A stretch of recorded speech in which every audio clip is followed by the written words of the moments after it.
Bismillahirrahmanirrahim. Alhamdulillahi rabbil alamin, wassalatu wassalamu ala rasuli rabbil alamin, nabiyyina wa habibina wa qudwatina Muhammad ibn Abdullah wa ala alihi wa sahbihi wa man sar ala nahjihi wa ihtada bihadihi wa istanna bisunnati ila yaumiddin, amma ba'd. Yang dihormati Abu Talhah Syamsul Anwar dan semua warga kerja di Baitus Salam,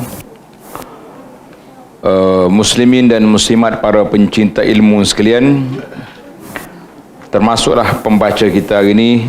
Nama apa? Irfan. Sebut nama, perkenalkan nama. Nama saya nama yang diberi Irfan. Irfan bin Sofyan. Irfan bin Sofyan. Jadi alhamdulillah, daurah kita pada pagi ini secara ringkasnya, kalau nak habis buku ni 3 hari 3 malam tak habis lagi. Cuma ana akan beri beberapa tajuk yang besar yang utama untuk kita kenali Rasulullah sallallahu alaihi wasallam. Kitab ini nama dia Tahzibus Sirah An-Nabawiyah, diambil dalam sebuah buku yang besar, nama dia Tahzibul Asma'i wal Lughat. Imam Nawawi rahimahullah ta'ala, dia tulis sebuah kitab nama dia Tahzibul Asma'i wal Lughat, di mana dalam kitab itu Imam Nawawi rahimahullah ta'ala dia sebut nama-nama tokoh yang ada dalam kitab Al-Muhazzab Al-Shirazi, kitab fiqh Syafi'i. Nama yang disebut dia akan tulis nama fulan-fulan dan dia akan syarahkan secara perkenalkan tokoh secara ringkas. Maka Imam Nawawi rahimahullah ta'ala dia letak nombor 1 Muhammad bin Abdullah Rasulullah sallallahu alaihi wasallam. Ini semuanya ulama salafus salih, kalau dia buat huruf abjad, dia guna abjad ni, mana huruf dia panggil apa ni, ikut huruf. Sepatutnya Muhammad duduk akhir lah, mim kan. Tapi oleh kerana Muhammad yang paling mulia sekali, maka dia letak depan, kemudian diikuti dengan nama-nama lain. Dan juga dalam kitab Tahzibul Asma' ni, cetakan baru sekarang ni 3 jilid cetakan baru. Dan menarik untuk pelajar-pelajar fiqh Syafi'i, fiqh mana-mana pun, fiqh Islam ni nak cari halal haram, nak cari sah tak sah solat, ibadat kan. Maka dia akan tulis istilah-istilah yang diguna oleh kita dalam kitab dia tu. Dalam kitab Al-Muhazzab. Jadi alhamdulillah, jazahullahu khairah, Imam Nawawi ni seorang tokoh yang muda. Tengok tahun dia punya meninggal, pada tahun dia lahir 631, meninggal dia 676. Berapa umur? Berapa depan? 631, 631, meninggal 676. 45 tahun dia meninggal. Dia tak sempat lagi berkahwin. Bukan kerana tak siap kahwin, kerana tak sempat nak kahwin dengan kesibukan dia. Tapi Allah Ta'ala panjangkan umur dia, ramaikan zuriat dia. Sampai hari ini boleh katakan ribuan orang akan sebut nama dia setiap hari. Mana yakin dan percaya, mana ada atas dunia ni orang tak baca kitab azkar, orang tak baca kitab Riyadhus Salihin, orang tak baca kitab hadis 40, orang tak baca kitab fiqh. Bila baca akan sebut qala Nawawi rahimahullah. Qala Nawawi rahimahullah. Jadi orang akan sebut. Jadi panjang umur dia dengan sebab apa? Dengan sebab ilmu yang bermanfaat yang ditinggalkan. Jadi anak tak nak cerita Imam Nawawi, anak nak cerita tentang Nabi sallallahu alaihi wasallam. Adapun sejarah ringkas tentang Imam Nawawi, alhamdulillah dalam buku ni ada sedikit tentang Imam Nawawi rahimahullahu ta'ala. Jadi tuan-tuan boleh buka surah XII itu. Buka surah apa tu Irfan?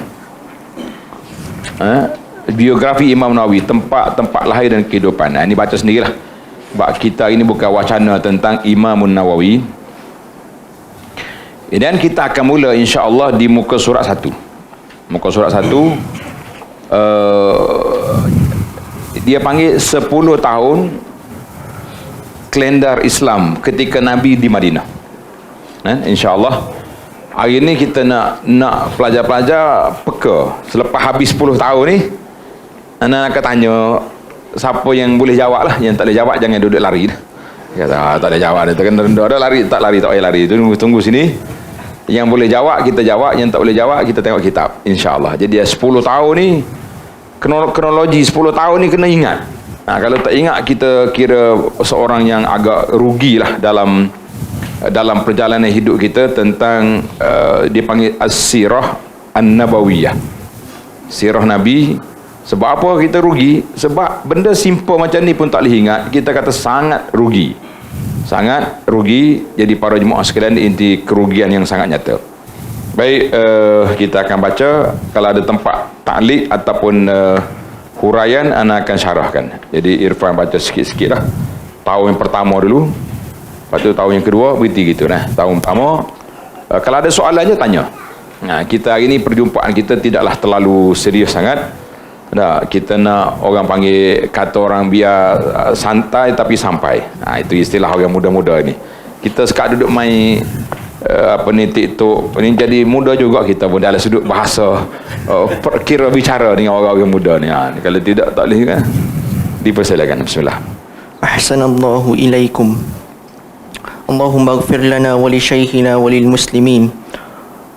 Bismillahirrahmanirrahim. Qala al-muallif rahimahullahu ta'ala wa nafa'ana Allahu bi'ulumihi fid darain amin.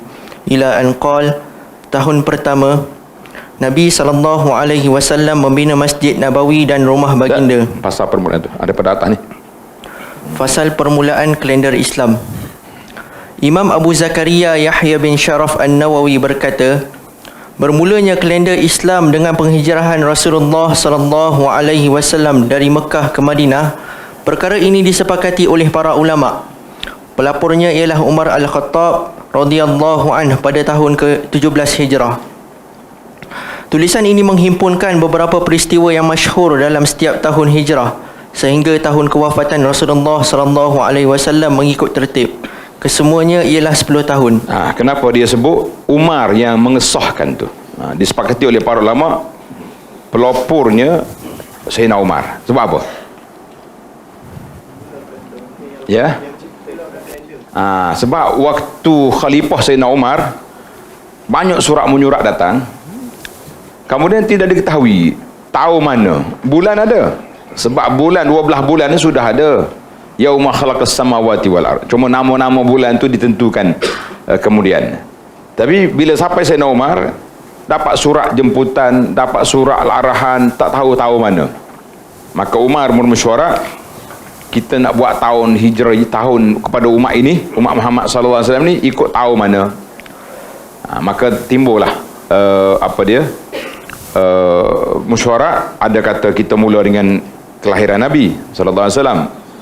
Umar kata umat ini umat yang bekerja, bukan umat nostalgia sebagaimana yang berlaku kepada puak-puak pengikut Nasara. Tahun 2024 ni tahu apa? 2024 tahu apa? Apa mana tahu masih? Tahun? Kita kena. Jadi Umar tak nak ambil tahun kelahiran sebab tahun kelahiran belum ada lagi syariat. Dia baru lahir. Syariat itu bermula bila Nabi kita sallallahu alaihi wasallam sudah dibangkitkan jadi rasul, baru bermula syariat. Walaupun begitu, kita tak katalah Muhammad ni budak kampung macam budak-budak kampung kita duduk beringuh main basikal lajak ya.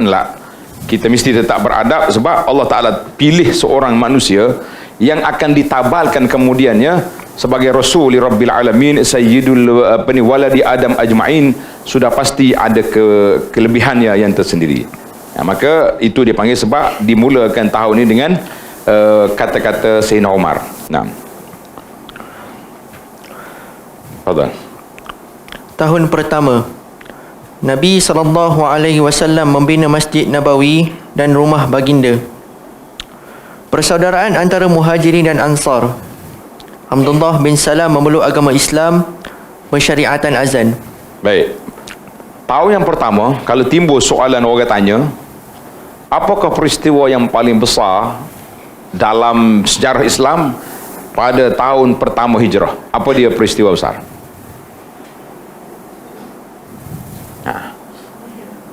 Ya. Apa dia? Lagi? Persaudaraan lagi? Tu ada 4 perkara dia sebut. Bina Masjid Nabawi lagi? Azan. Tapi yang paling besar sekali apa dia?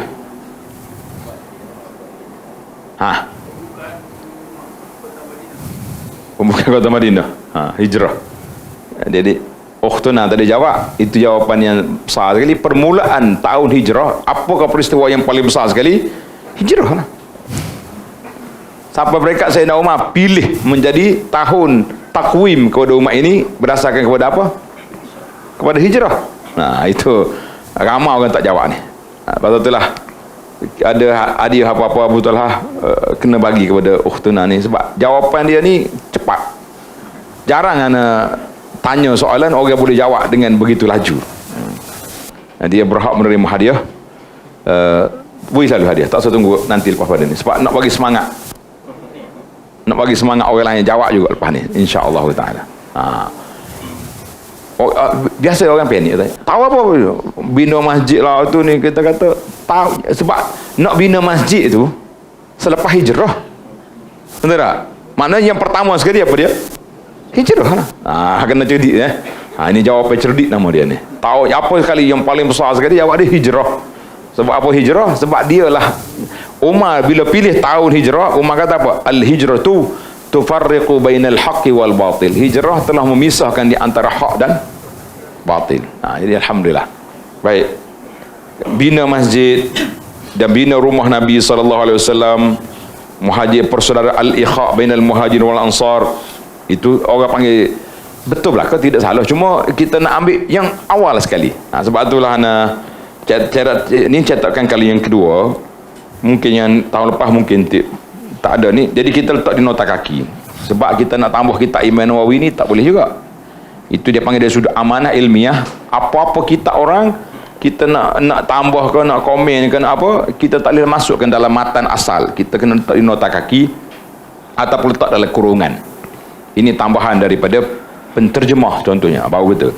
Jadi kita letak di bawah, antara peristiwa yang paling penting berlaku pada tahun pertama ialah hijrah Nabi sallallahu alaihi wasallam ke Madinah. Baik. Abdullah bin Salam, siapa dia Abdullah bin Salam? Angkat tangan baru jawab. Siapa dia Abdullah bin Salam? Ya. Apa dia ahli kitab? Mana hadiah ni? Bagi hadiah ni. Dia panggil salah seorang daripada pendeta Yahudi yang masuk Islam. Mengikut dalam sejarah Islam, pada tanda mengikut dalam sejarah Islam, Yahudi di antara bangsa yang paling sedikit masuk Islam. Beberapa orang yang boleh disebut nama. Di antara tokoh yang besar kan Abdullah bin Salam. Nama dia dan beberapa orang lagi yang dikira sebagai tokoh tokoh besar Yahudi masuk Islam. Berbeza dengan Nasara. Sebab itulah Allah Taala sebut dalam di awal juzuk apa tu? La tajidanna asyaddan nasi. Sambung kenapa? Tidak apa Quran ni. La tajidanna aja baca. La tajidanna asyaddan nasi adawatan lil ladzina amanu. ولا تجدن أقربهم مودة للذين آمنوا الذين قالوا إنا نصارى. Ayat tadi tapi la tajidanna أشد الناس عداوة للذين آمنوا اليهود والذين أشركوا. Atajidanna asyaddan ladzina amanu al-yahuda والذين أشركوا. Tengok Allah Taala kembarkan dua kepala besar ni, al-yahud walladzina asyraku. Ni hal paling dahsyat sekali menentang Islam zaman Nabi lah sallallahu alaihi wasallam. Wala tajidanna aqrabahum mawaddatan lilladzina amanu alladzina qalu inna nasara. Orang yang paling dekat dengan Islam pada masa tu dia panggil Nasara al-mawaddah. Tapi zaman kita ni hak jahat sekali Nasara. Lebih-lebih lagi Nasara yang ni, Nasara hak baru jadi ni. Nasara daripada Tanasar, daripada orang-orang yang asalnya bukan pokok Nasara ni. Orang Cina ke orang berapa. Jadi demo ni agresif. Ada berlawan dengan kita hari ni. Oh Nasara ni. Jadi tak ada lagi Nasara mawaddah Allah Taala puji dalam Quran. Allah ni Nasara yang paling kuat. Pasal itulah Nasara ni di antara yang banyak berpecah Allah Ta'ala sebut dalam surah Al-Ma'idah tu, dia kata apa? Allah Ta'ala jatuhkan dalam hati mereka al-adawatu wal baghdha, permusuhan dan kebencian sama-sama dia. Dia ada 4 kitab Nasara tu beza belaka, dia balas sama-sama dia. Ingat. Ini dia panggil Abdullah bin Salam ni, tokoh Yahudi yang masuk Islam. Yang keempat pensyariat Islam, cuma anda tak tahu. Nak habis kitab ke syarah sikit-sikit. Kalau nak habis, dia payah baca. Pagi sampai gelap ni khatam lagi kitab. Nak syarah ke sikit ke baca terus. Lepas tak habis lagi tu, baca sendiri. Fadal. Bismillah. Baik, tahun yang kedua, fadal. Ahsanallahu ilaikum. Tahun kedua. Pertama, peristiwa pertukaran arah kiblat ke Kaabah 16 atau 17 bulan selepas hijrah pada bulan Syaban. Kedua, difardukan puasa Ramadan selama sebulan. Ketiga, difardukan zakat fitrah. Keempat, Ghazwah Badar pada bulan Ramadan. Kelima, pada bulan Syawal, baginda sallallahu alaihi wasallam tinggal bersama Aisyah radhiyallahu anhuma. Keenam, perkahwinan Ali dan Fatimah radhiyallahu anhuma. Baik, tahun yang kedua apa yang berlaku? Pertukaran kiblat. Dari mana tukar? Dari maknanya Nabi bila sampai Madinah, Allah Ta'ala perintahkan solat menghadap ke arah Baitul Maqdis, Masjidil Aqsa. Selama mana? 16 hingga 17, jarak gitulah. Sebab pertukaran kiblat itu berlaku pada bulan Syaban tahun yang kedua. Bulan Syaban yang tahun kedua banyak berlaku perundangan tukar kiblat. Diturunkan ayat kutiba alaikumusiyam, diperdukan puasa dan diwajibkan zakat. Sudah ada dah pada waktu itu. Maka ini dia kata dalam bulan tahun yang kedua ni tahun yang banyak perundangan baru, sebab keadaan sudah stabil. Keadaan sudah stabil. Mana orang Islam sudah orang panggil tenang lah. Tahun yang pertama tu masih duk susun al-ikha, ada yang tak ada baju lagi nak pakai. Jadi teruskan dengan solat je dulu pada tahun yang pertama. Sebab solat dah fardu lah. Solat difardukan di mana? Solat fardu kat mana? Mana? Mekah dalam Isra' Mi'raj. Kena ingat lah. Kau nak tunggu bulan Rajab pun nak jawab. Ada bulan sejarah ni dia ikut bulan. Bulan Rajab, bulan solat. Bulan Rabiul Awal, bulan apa? Jawab boleh. Boleh apa? Boleh bergendang. Maka duk bergendang saya ke Nabi. Kalau saya ke Nabi ikut sunnah. Nah, kalau saya duk bergendang pun apa sayang. Letih kita main gini. Dia tu ustaz tak bergendang tu tak saya tu. Ini masalah. Jadi jam kita main apa ni budaya-budaya yang dibawa masuk. Baik, jadi itu di antara. Dan dalam berlaku bila masuk Ramadan barulah berlakunya Ghazwah Badar Al-Kubra. Badar Al-Kubra ni tulis dengan K, Kaf. Aman ada perhati tengok, dia tulis dengan Q, Kubra. Kata tukangnya Kobra lagu ni. Jangan tukang Kobra lah. Al-Kubra makna dia badar tu ada dua. Satu badar surah kecil tak jadi perang pun. Badar Kubra tu yang badar yang besar yang berlaku sungguh pada 17 Ramadan tahun yang ke berapa? 2. Kalau tahu 2 kita ni.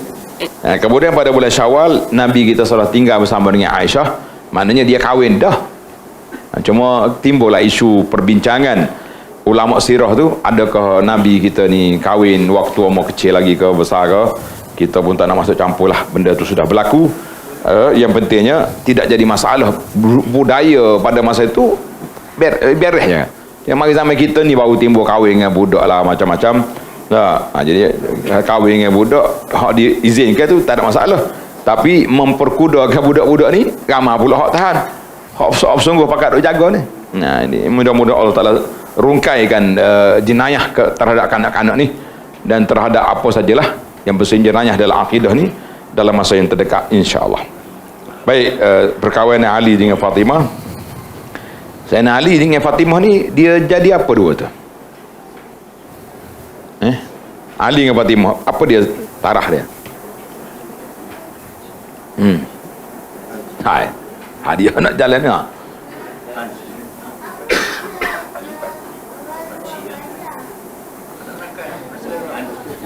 Ada soalan? Silakan. Ghazwah. Oh, ghazwah bagus. Tulis. Ada pen kata tu? Nak tahu? Pensel ada? Oh, ayah dia tak bagi pensel. Ghazwah tu mana peperangan. Terima kasih lah. Sebab sebenarnya tengok di nota kaki di bawah tu. Baca depan. Nota kaki bawah nombor 6. Ghazwah bermaksud peperangan yang diketuai dan dihadiri oleh Rasulullah atau berskala besar. Saraya bermaksud peperangan yang tidak dihadiri oleh Rasulullah atau berskala kecil. Mana kalau kita baca lagi tak sirah, dia ada dua istilah. Satu dia panggil ghazwah, satu lagi dia panggil sariyah ataupun saraya. Sariyah ni tentera kecil. Mungkin 10 orang ke berapa orang Nabi kita hantar pergi supaya pergi menyasak ke ataupun pergi tengok-tengok kawasan yang orang nampak macam nak berperontak ke. Ini Nabi kita. Tapi Nabi tak ikut. Itu dia panggil sariyah. Kalau ghazwah, Nabi hadis sendiri sallallahu alaihi wasallam. Dalam sejarah Islam sepanjang 10 tahun ni kita akan kumpul nanti. Di akhir nanti dia akan keluar total dia 64 atau 65 ghazwah dan saraya. Maknanya dalam masa 10 tahun tak ada masa nak healing. Perang ni bukannya mudah maksud sampai lon ni hantar jet pergi tak. Setiap kali balik. Kalau tak balik tu jatuh dah tu. Dulu orang nak pergi 1 bulan perjalanan. Pasal tu dalam peperangan Tabuk, Nabi SAW telah pun isytihar awal lagi. 10 Tabuk kita pergi saat ni. Selesai ni dulu. Ali dengan Fatimah tadi, apa jadi dua ni? Ali dengan Fatimah dia sepupu. Jadi timbul tak timbul sekarang ni isu kahwin sepupu tidak elok? Ada tak dari sudut kira-kira orang kata? Pasal apa tak elok? Darah sama lah, macam-macam dah. Sekarang ni dia ada test, dia panggil test bukan test dia tu dia test tak je ni, dia ada satu penyakit ni, thalassemia ni. Mana dia kalau belagar luar tu tak boleh anak jadi tak jadi. Jadi pasal itulah kita nasihat ke budak-budak ni kalau nak bergaul pergi test darah dulu. Kalau dah hub sudah mari tak dia kata lautan api sanggup direnangi tak. Baru ni sahabat saya di Tok Qadi, dia kata budak tu tahu dah yang laki-laki tu kena HIV. Nak juga.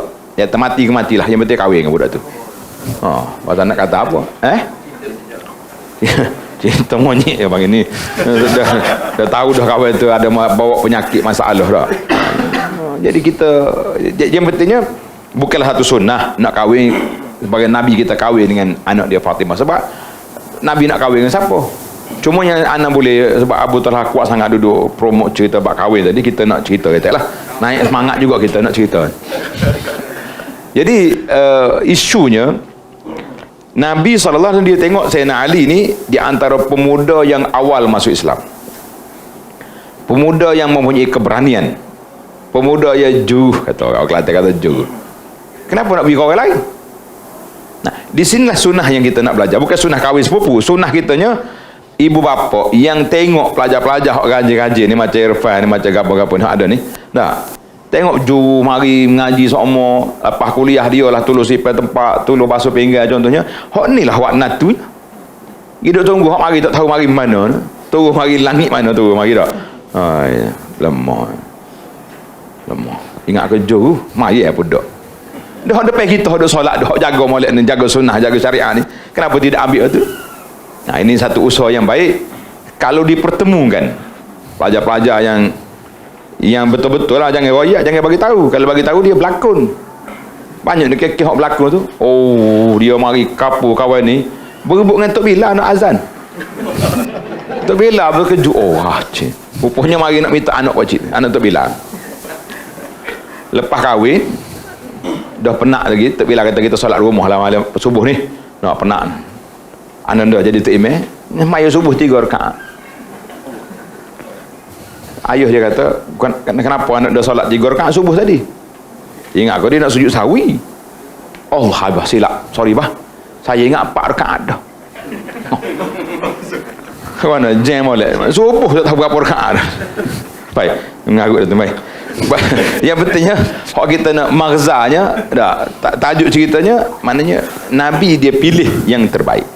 Kita hari ni pun kalau ada anak lah, tak sudut malu, tak ada dah istilah pergi cari timba. Sekarang ni orang pakai kapal main belaka dah. Tak main dah pergi-pergi ni, timba-timba tak main dah. Kalau ada pun telaga boring ya, telaga air. Jadi sekarang ni mana-mana orang yang baik-baik, ini saya cakap betul. Ana dalam waktu ana ngajar di kuliah dulu, saya offer kalau mau pelajar ni sama pelajar ni boleh kahwin 1,000 kita beri hadiah.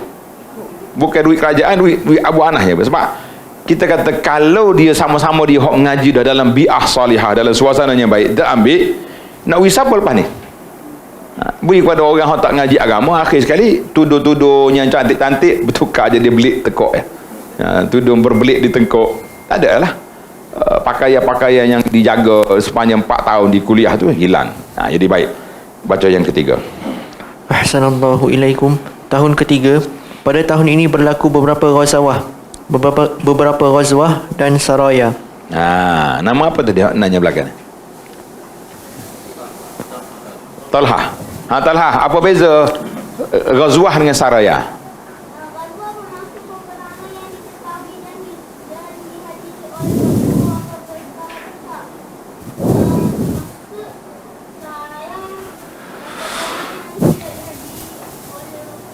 Jauh. Ramai-ramai mau cerita dengar. Mari sini Talha, mari sini. Mana wah? Bagi mic dia. Duduk sini. Baru sedap buah hati ni. Dia nanya kali pertama lagi ni.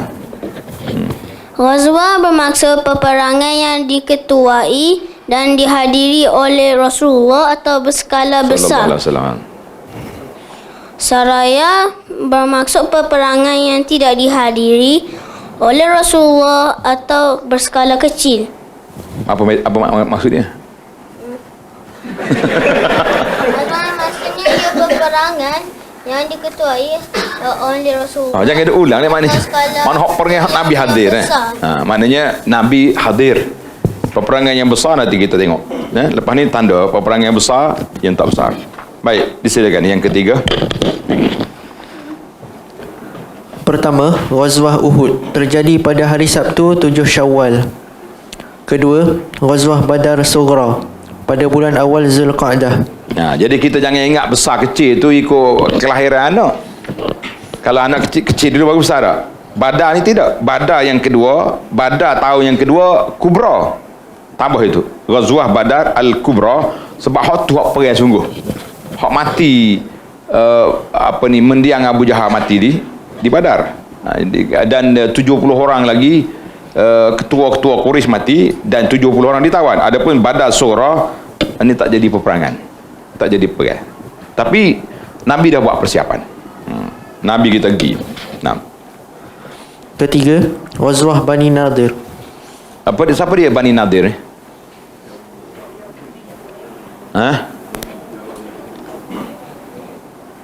Dia Yahudi di Madinah ada berapa? Jawab angkat tangan baru boleh. Siapa dia nak jawab? Berapa Yahudi Nadir? Dulu. 3.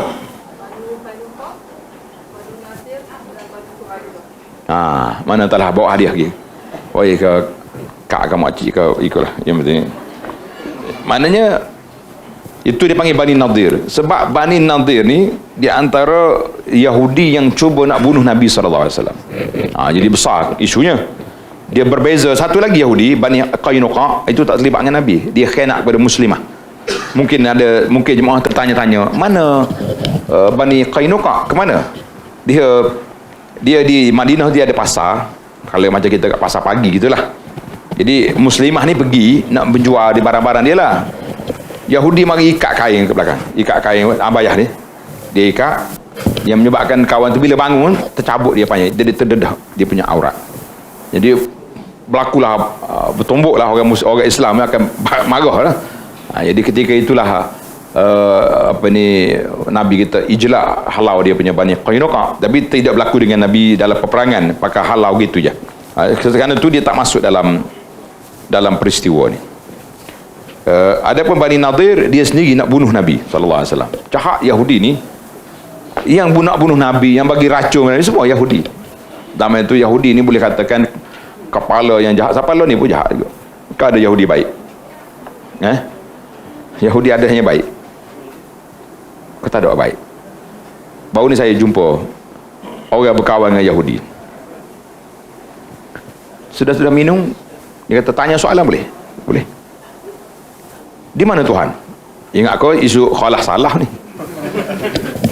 Nah, kita kalau khalah salah, duduk mana, di mana Tuhan tu lain punya soalan. Dia nak tanya Tuhan ada ke tak? Ada ke tak ada Tuhan? Apa begitu? Kata sebab apa awak jadi gini? Dia kata sebabnya berpunca daripada dia terlalu ramai berkawan dengan Kristian, berkawan dengan Yahudi. Di atas kapal dia ni jenis orang panggil, apa dia panggil? Navy. Dia berkawan. Akhir sekali kepala dia penuh dengan syubhat. Kepala dia penuh dengan syubhat. Kalau kita kata Allah Ta'ala duduk di mana-mana, susah dia nak mikir tu. Jadi dia soal dia ni ada ke tak ada? Itu dia soalan. Apa dia?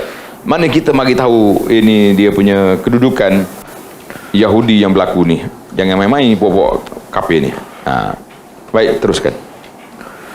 Keempat, pengharaman arak selepas Ghazwah Uhud. Kelima, perkahwinan baginda dengan Hafsah radhiyallahu anhuma. Baik, siapa dia Hafsah? Angkat tangan, jangan banyak lagi hadiah ke?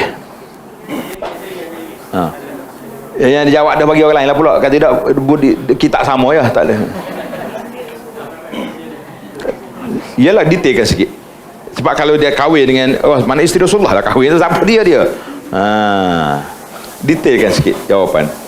Isteri Rasulullah tu maknanya sebab dia kahwin dua tu kan. Tapi siapa dia? Nanti dah. Kita bagi peluang seorang-seorang jawab.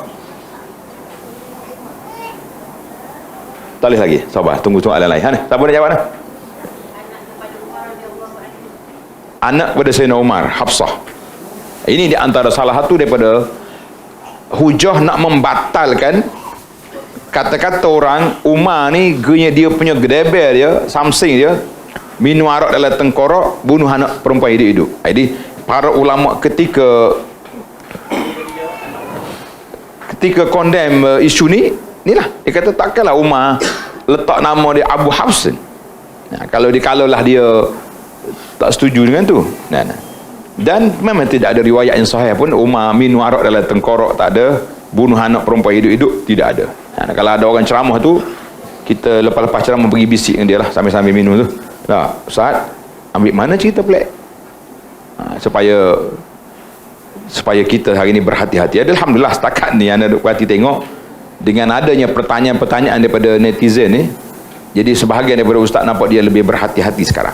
Lebih berhati-hati dalam menukilkan kisah-kisah ataupun hadis-hadis Nabi SAW. Kita kata ini satu fenomena yang baik.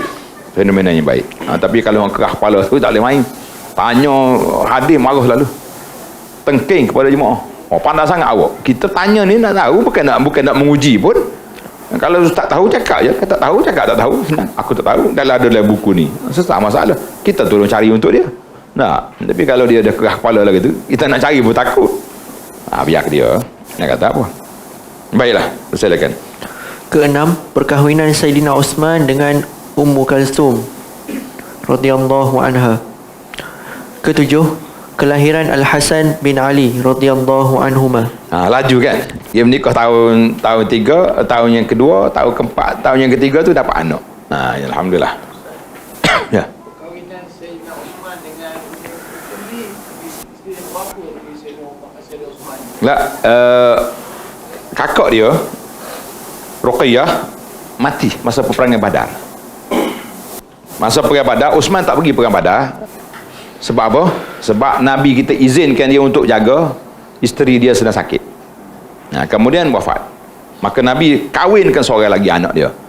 Ini menunjukkan bahawa seorang menantu yang baik, bapa mertua tak akan lepas takwi ke orang lain, kahwinkan seorang lagi anak. Jadi kita kata itulah suasana hari ni. Ada juga sebahagian sahabat-sahabat kita ni bila mati isteri dia, bapa mertua dia kata ambil adik. Betul lah adik tak kahwin lagi, ambil adik, senang nak jaga anak saudara tu. Itu di antara tidak jadi satu kesalahan. tengah kalau istilah orang Melayu dia panggil salih tikar. Ada kaji dengan salih tikar? Tak dengar ni pokok ni. Artinya banyak, rupanya patutlah. Istilah yang kita guna ni banyak benda orang tua-tua yang guna. Salih kapet tengok umur lah juga.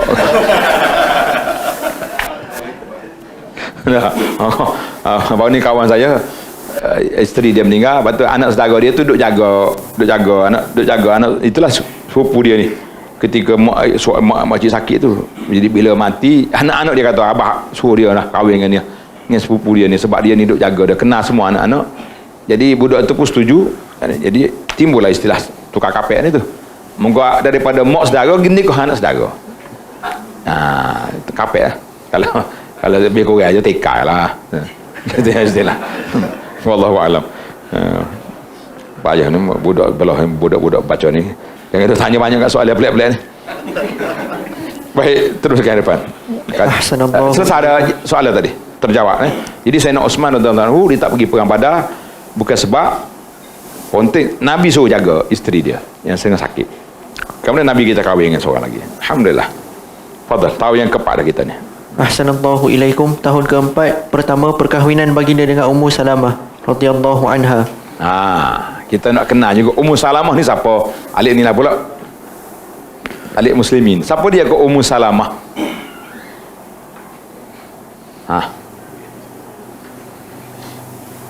Dengar semua nama ni. Betul tak? Ummu Salamah. Tapi siapa dia? Jangan kata isteri Nabi mungkin dia kahwin. Jawapan tak relevan lah. Kita kata Nabi kahwin dengan Ummu Salamah. Siapa dia? Isteri Nabi. Mana jawapan lagu tu? Siapa dia?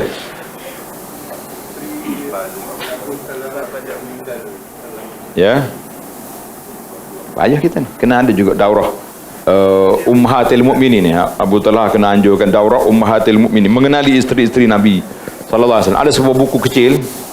Cari buku tu, nanti kita mari pula syarah.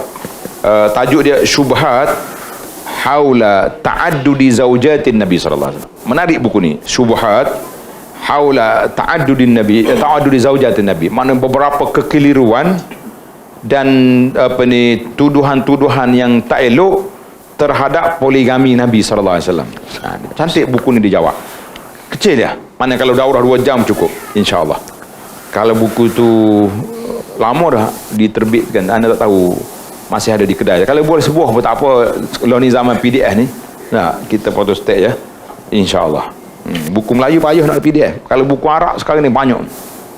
Semalam ada orang tanya, tesis ustaz, nama apa? Saya tengok dalam internet banyak rupa-rupanya tesis yang kita tulis masa PhD dulu, banyak terdapat di negara Arab, sebar terluas. Jadi kita kata Masya Allah mudah nak cari, akses mudah. Jadi Ummu Salamah, kau muslimat nak jawab? Boleh ke dia berlaku hari ni? Nanti dulu.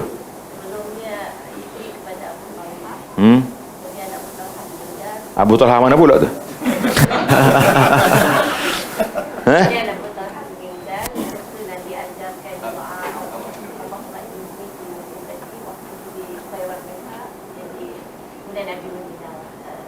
Nama dia apa? Nama. Ramai orang jawab pula dah tak boleh hadiah. Nama dia bukan Ummu Abu Talha, isteri Abu Salamah lah. Cari nama dia dah. Nama dia. InsyaAllah nanti kita siapa-siapalah, kalau tidak saya pun orang lain bagi syarah tentang dia panggil Ummahatil Mukminin. Ada buku tu tapi panjangnya tu, yang buku warna apa tu. Ada hak kecil lagi. Nama dia Syubhat ke beberapa kekeliruan tentang isteri-isteri Nabi sallallahu alaihi wasallam tu. Menarik. Baiklah, teruskan. Kedua, pensyariatan solat qasar. Ketiga, pensyariatan tayammum. Keempat, Ghazwah Khandaq. Menarik ceritanya. Ni kalau boleh jawab bijak sungguh. Pensyariatan tayammum, siapa dia cerita di sebalik peristiwa disyariatkan tayammum?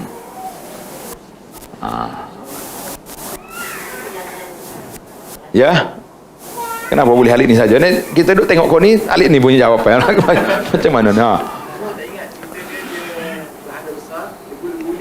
pasir. Tapi saya tak ingatlah berapa nama sahabat yang bunyi-bunyi di padang pasir. Sini. Saya ingat. Peristiwa bunyi sana ni jawapan ni. Peristiwa Aisyah hilang dia punya kalung tu. Kemalam tu tak ada air kan? Jadi susah orang nak mandi, nak ambil wudu. Mana Allah Ta'ala turunkan tayamum sehingga dikatakan kepada Aisyah, ma hadhihi min barakati ali Abi Bakar. Bukan inilah keberkatan keluarga Abu Bakar, bukan ini kali pertama, banyak lagi dengan sebab-sebab dia, sebab keluarga dia, sebab Aisyah ni Allah Ta'ala turunkan syariat yang meringankan, memudahkan urusan. Jadi berlakunya tayamum, dan tayamum ni salah satu daripada syariat khas kepada umat Muhammad sallallahu alaihi wasallam.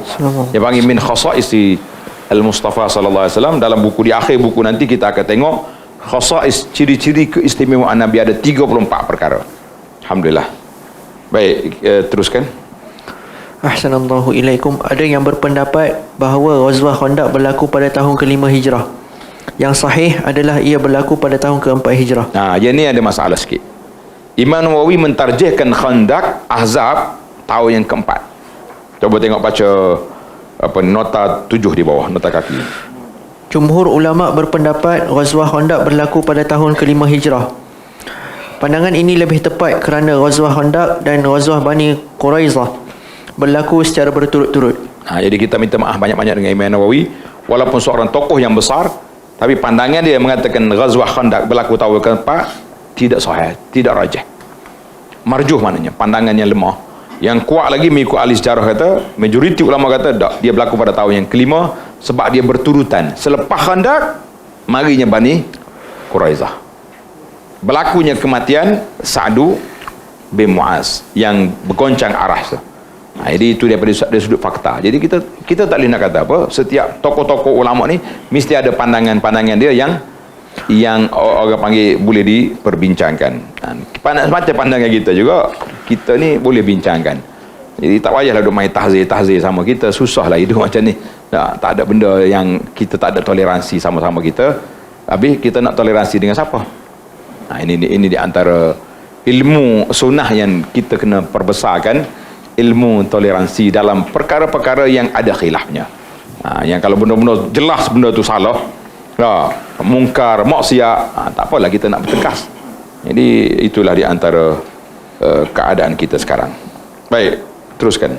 Diriwayatkan dalam Sahihain daripada Ibnu Umar radhiyallahu anhuma.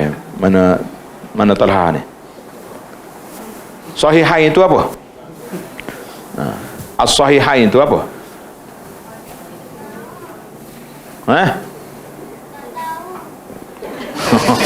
Mudah, senang bahasa mudah kira. Dia tak tahu. Tulis itu kita. Sahihain, mana dua kitab sahih. Siapa dia? Bukhari dan Muslim. Kena ingat istilah tu, wa fi sahihaini. Kalau kita mengaji kita Arab banyak disebut lah gitu. Wa fi sahihaini, ataupun di ujung hadis dia tulis muttafaqun alaih. Biasanya gitulah istilah yang digunakan pakai. Dalam sahihaini apa dia? Daripada Ibnu Umar radhiyallahu anhuma, beliau berkata, aku dihadapkan kepada Nabi SAW ketika Ghazwah Uhud pada usia 14 tahun. Namun aku tidak dibenarkan untuk menyertainya. Kemudian aku dihadapkan sekali lagi kepada baginda ketika Ghazwah Khandaq pada usia 15 tahun dan aku dibenarkan untuk menyertainya. Ulama bersepakat bahawa Ghazwah Uhud berlaku pada tahun ketiga. Ia juga dikenali sebagai Ghazwah Khandaq dan Al-Ahzab. Kota Madinah dikepung selama 15 hari. Kemudian Allah Subhanahu wa taala mengalahkan mereka dengan menghantar angin ribut dan tentera-tentera dari kalangan malaikat.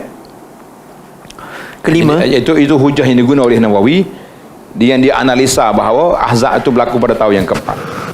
Jadi walau macam mana pun ulama sirah takwil lagi. Dia kata boleh jadi bukan umur dia 14 pun, masuk tahun, tak cukup lagi. Macam kita sekarang, awak lahir tahun bulan Disember, tahun ni. Jadi kalau selagi tak sampai Disember, belum cukup lagi tak umur. Tapi kalau sekolah boleh masuk sekolah darjah 1 dah. Sebab tu ada setengah orang ni dua beradik satu kelas. Ada beranak bulan 1 seorang, bulan 12 seorang pula.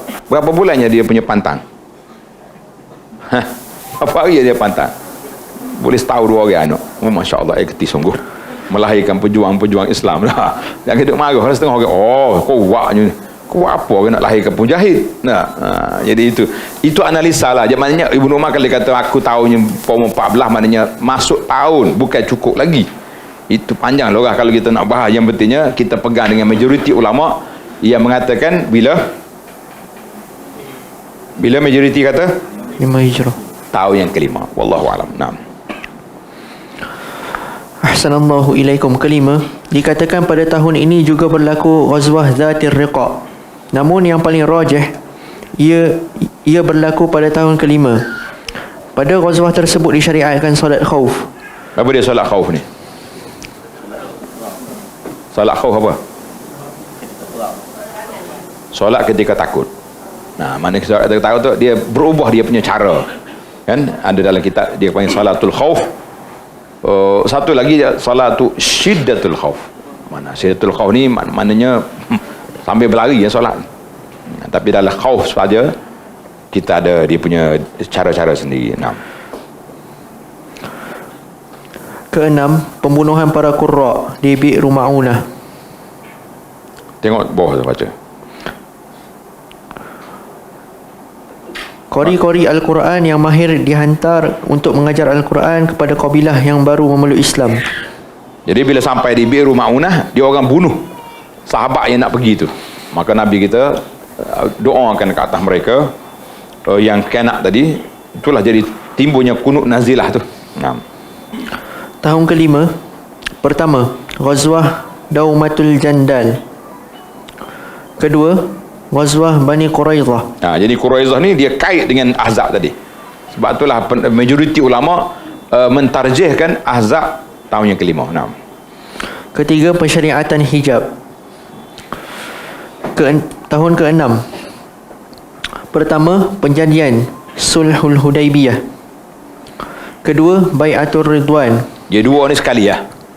Mana Nabi SAW duduk di Madinah 6 tahun. Tahun yang ke-6 Nabi kita mimpi masuk Mekah. Dia pun cerita pada sahabat, aku nak pergi Mekah. Oh, sukalah sahabat ni. Tambah-tambah lagi muhajirin, dah 5 tahun tak balik kampung kan. Pakat mari belakang. Bila sampai di Mekah, Quraisy sekat. Yang menyekat tu siapa? Siapa dia ketua yang menyekat? Siapa? Khalid bin Walid. Abu Sufyan tu ketua besar lah, ketua umum negara. Khalid ni sebagai panglima, dia sekat. Maka Nabi melencong daripada Arab, daripada Tan'im pergi ke Hudaibiyah. Sampai Hudaibiyah sekarang ni ada lebih kurang dalam 25 kilometer dari Mekah. Masih lagi masyhur. Di masjid tempat Hudaibiyah tu masih lagi ada orang pergi niat Tan'im. Dan di sebelah masjid Tan'im itulah adanya Wadi Barakat Ibu, Datuk Ibu. Kalau orang pergi ziarah kan, orang panggil, tak cakap larang lah kita ya. Tak boleh pergi ustaz, sini ada amalan sunnah. Sunnah apa? Sunnah boleh tengok kuda, boleh tengok unta, boleh naik unta. Jadi macam pergi umrah ni tak cukup sunnah lagi selagi tak pergi makan roti canai di Wadi Ibu Berkat. Berkat sungguh lah. Main ngeceluk arah ni. Ni baru tahu. Masa tu kita larang, tak berhenti. Trebo haji pun, Allahu Akbar. Trebo kita ni ikut sunnah, tapi kita duduk main tarik dengan roti canai di Wadi Berkat. Macam mana? Ini insya-Allah mudah-mudahan ada peristiwa ni, ada hikmah. Orang akan mula sedar, tidak pergi cari benda yang pelik-pelik di muka. Tokellah siapa mereka, tak makan roti canai, nak makan nasi lemak, tak makan seminggu baru tu. Tak, kena pergi cari serah tengkok, serah mulut di Wadi Berkat tu. Dia boleh tengok dalam internet. Wadi Barakah di Hudaibiyah. Jumpa gambar-gambar pelik. Jadi tak ada kaitan dengan cerita ni, cuma nak cerita tempatnya. Jadi bila disekat, bila Quraisy sekat, maka ketika itulah berlakunya ikat setia, Bai'atul Ridwan. Allah Ta'ala sebut dalam Quran, innal ladzina yubayyi'unaka tahta syajarah. Jadi orang yang ikat setia dengan Nabi di bawah pokok tu di mana? Di Al-Hudaibiyah. Pokok tu tak ada dah, lama dah tak adanya. Yang ada sekarang ni Pokok lain, pokok ada tapi bukan pokok hak Nabi duduk itulah. Katanya zaman Sayyidina Umar lagi pun hilang dah pokok tu. Ada kata Umar lagi tebang, ada kata memang tak ada awal lagi. Sebab sahabat-sahabat ni memang dia jaga dari sudut tauhid. Orang-orang baru masuk Islam ni dia pelik, dia tengok pokok tu lah dia pakat nak pergi gosok, pakat nak pergi apa ni, gantung pedang lah, ambil berkat macam-macam. Jadi itu kepelikan yang berlaku dalam dunia yang ada masa tu. Maka jadi dua sekali, perjanjian Hudaibiyah dan Bai'atul Ridwan di tempat yang sama di Hudaibiyah pada tahun yang ke-6. 6. Ketiga, Ghazwah Bani Mustaliq. Keempat, peristiwa gerhana matahari. Kelima, pensyariatan hukum zihar. 6. Tahun ke-7, pertama, Ghazwah Khaybar. Jadi Ghazwah Khaybar ni di antara peperangan yang besar yang merubah beberapa keadaan di Madinah. Sebab apa? Sebab Khaybar ni tempat Yahudi. Yahudi yang dihalau keluar daripada Bani Qainuqa, Bani Nadir tadi, semuanya pergi duduk di Khaybar. Lepas itulah dalam peta besar Israel, Khaybar tu macam peta besar dia nak ambil balik tu, sebab dia kata kampung dia dulu. Kampung dia di Khaybar. Jadi setakat yang maklumat yang anda terima, sekarang ni pihak kerajaan Arab Saudi telah letakkan Khaybar tu di bawah pusat pelancongan. Lepas itulah dalam rehlah umrah jejak sirah yang anda nak pergi tahun 25 ni, insya-Allah salah satu daripada tempat yang kita nak pergi tengoknya di Khaybar, tempat peninggalan Yahudi tu. Badar kita pergi dah, tiap tahun dah pergi Badar. Tahun ni kita tukar lokasi ke Khaybar pula, insya-Allah. Tapi dapat pergi tak dapat pergi cerita lain. Yang penting dalam jejak sirah kita tu nak pergi tengok sini, sebab anak pergi belum balik dulu, belum habis ngaji tu anak pergi. Comel lah tempat tu, Yahudi. Mana Yahudi ni orang teknologi tinggi. Jadi Nabi kita pergi Khaybar, lepas tu dapat tawanan ni banyak. Ketika itulah berubahnya sahabat-sahabat yang dulu miskin, Allah Ta'ala beri anugerah harta-harta ghanimah yang banyak.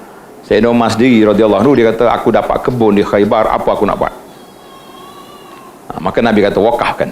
Jadi itu pentingnya dapat harta-hartanya banyak ni untuk gerakkan dakwah. Kalau tidak, tak berjalan kita. Payah kita nak bergerak tanpa dengan tidak ada apa? Tidak ada dana yang besar. Itu cerita Khaybar. Dan berlaku selepas Khaybar ni akan disebut di sini, kau tak sebut dah ni, pertukaran pembesaran masjid Nabi SAW. Jadi duit banyak, daripada masjid yang kecil dulu dibesarkan untuk apa ni, sehinggalah Nabi kita wafat. Betul. Kedua, rencatan senjata Al-Hudnah, iaitu perjanjian damai dengan orang Mekah. Ketiga, Umrah Qadha atau Qadiyah. Keempat, Hijrah Khalid bin Umrah Walid. Qadha ni maknanya umrah ganti. Sebab waktu Quraisy sekat Nabi tadi, hari tahun yang ke-6 di Hudaibiyah, dia tak pernah masuk. Runding habis runding tak pernah masuk. Last sekali dia kata tak apalah, mari tahun depan kita beri visa 3 hari. Visa 3 hari. Sebab tu nama dia Umratul Qadha, maknanya qadha, umrah tunai janji dengan Quraisy. Ataupun Qadiyah, maknanya umrah nak menyelesaikan apa yang dijanjikan oleh Quraisy lah. Jadi itu dia panggil Umrah Al-Qadha. Yang maka Nabi kita datang dibenar masuk Mekah selama 3 hari. Senjata-senjata perang tidak dibenar bawa. Namun begitu syaitan tetap syaitan. Bila syaitan ni jauh, adakah syaitan baik? Syaitan baik. Syaitan pergi hasut Quraisy. Kenapa kau tengok saja? Kenapa tengok saja? Mereka ni datang dari Mekah dalam keadaan penat. Terbalik. Mereka datang daripada Madinah dalam keadaan penat.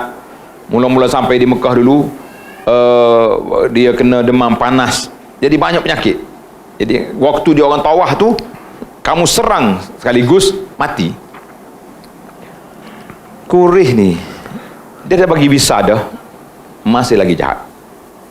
Patutlah kita dengar kapi jangan hidup percaya sangatlah. Maka bila Quraisy terima nasihat syaitan, Allah Ta'ala hantar wahyu pada Nabi SAW supaya tunjuk kekuatan. Maka Nabi kita pakai buka ihram dia letak bawah apa ni, bawah bahu kanan. Biasa ada orang pergi umrah buka bahu kanan ke bahu kiri. Tak ingat ni, bukan tak ingat, tak pergi lagi. Kanan. Pasal apa kanan? Kalau Kaabah belah kiri. Mana kalau kita nak hormat kepada Kaabah, kita buka bahu kiri. Ni kita buka bahu kanan. Lesh. Kenapa? Nak tunjuk debe, tunjuk gagah kepada Quraisy. Quraisy di atas bukit sebelah. Maka Nabi kita buka bahu kanan. Dia berjalan, dia panggil ramal. Jalan lompat-lompat sikit. Quraisy tu, jangan serang. Tengok tu. Bau. Dia punya besar-besar belakang bau. Bukannya halus-halus pun kita ni.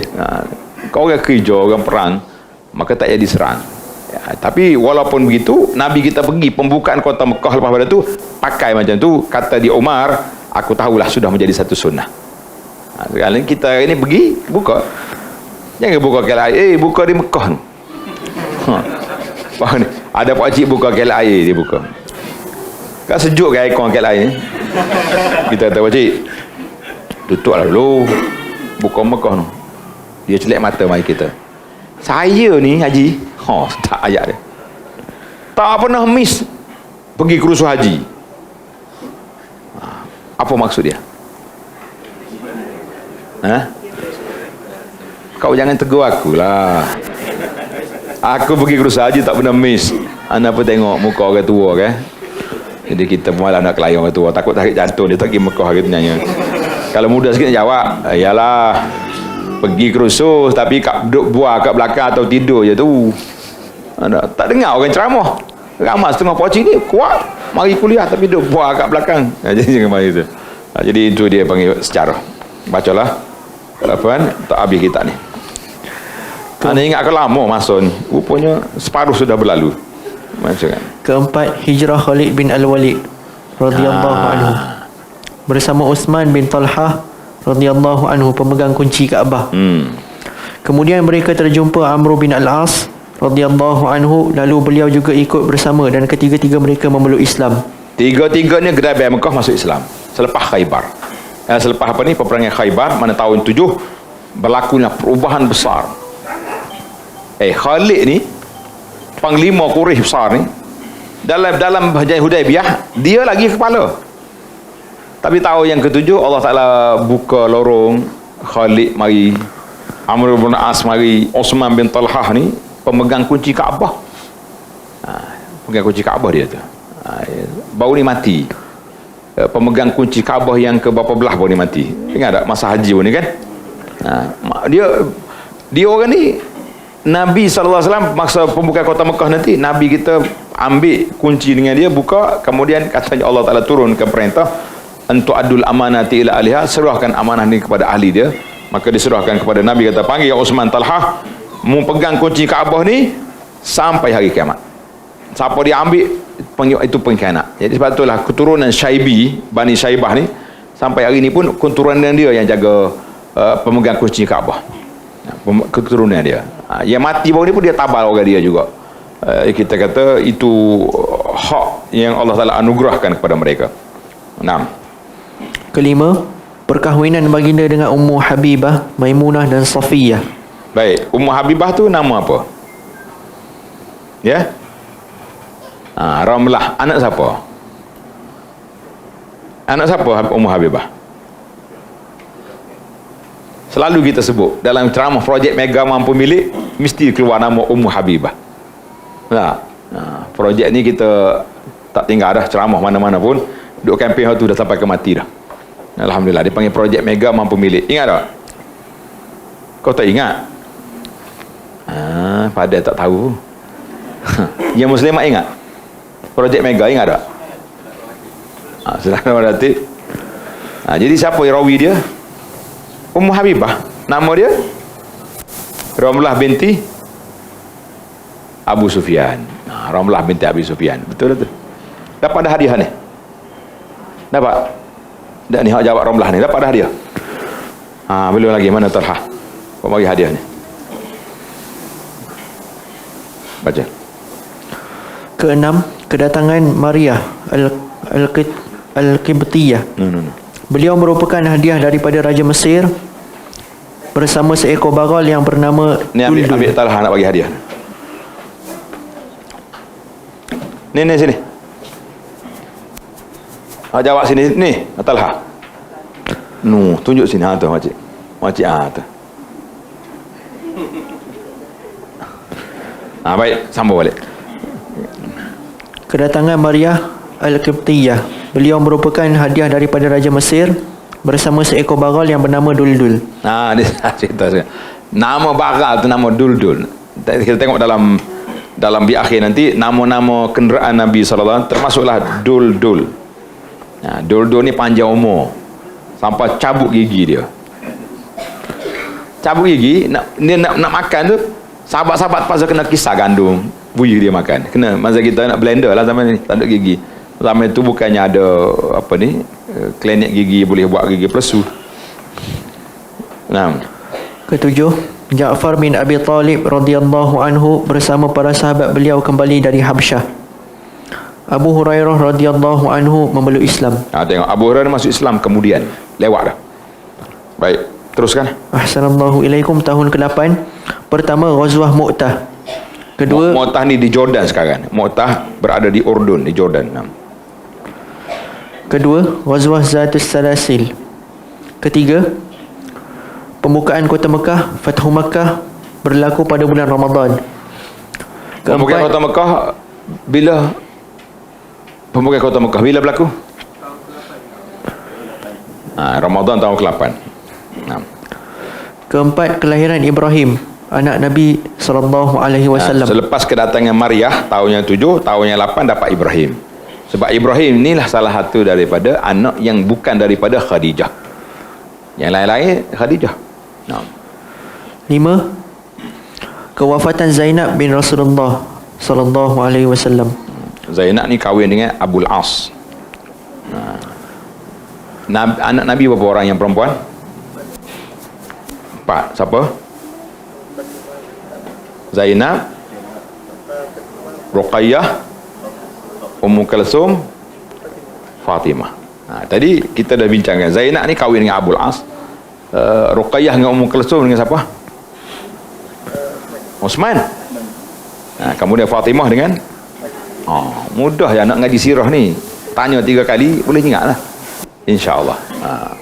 Anak-anak 10 tahun ni biar masuk install dalam kepala belaka. Boleh? InsyaAllah lah. Sekurang-kurangnya kita ingat peristiwa-peristiwa ni. Biarlah tidak ingat detail pun, sekurang-kurangnya kita tahu. Fadal. Ke-6, Ghazwah Hunain dan Taif. Ke-7, Ghazwah Hunain dengan Taif ni dia serentak. Bila? Selepas pembukaan kota Mekah. Mana Nabi kita buka kota Mekah Ramadan. Lepas raya tu dia pergi ke Hunain. Hunain ni tak jauh daripada Anda pergi lepas haji baru ni untuk nak upgrade maklumat dalam buku Mekah tu. Alhamdulillah kita pergi ke Wadi Hunain dan tepi jalan lagi ke Taif tu kita jumpa dengan Maqbarah Syuhada Hunain, kubur orang yang mati syahid dalam peperangan Hunain. Dekat ya, tidak jauh daripada Bandar Mekah. Berapa kilo ya dari itu kita pergi. Kemudian di sana kita akan jumpa dengan Hunain. Berlaku peperangan Hunain. Lepas tu dia pergi ke Taif. Taif tu atas sikit lagi. Nabi kita kepung Taif lebih kurang kat sebulan, tak pecah-pecah. Orang Taif ni bisa. Sebab tu nama Taif. Orang Taif ni duduk dalam kota, pagar dia besar, dia nak masuk tak boleh. Itu kehebatan orang Taif. Tapi akhirnya orang Taif masuk Islam juga lepas pada tu. Apa peristiwa besar Nabi dengan orang Taif? Peristiwa apa yang berlaku pada Nabi SAW dengan puak-puak Taif dalam sejarah Islam sebelum hijrah lah. Sebab kita mula ni setelah hijrah kan. Sebelum hijrah, apa cerita Taif dengan Nabi SAW? Ya.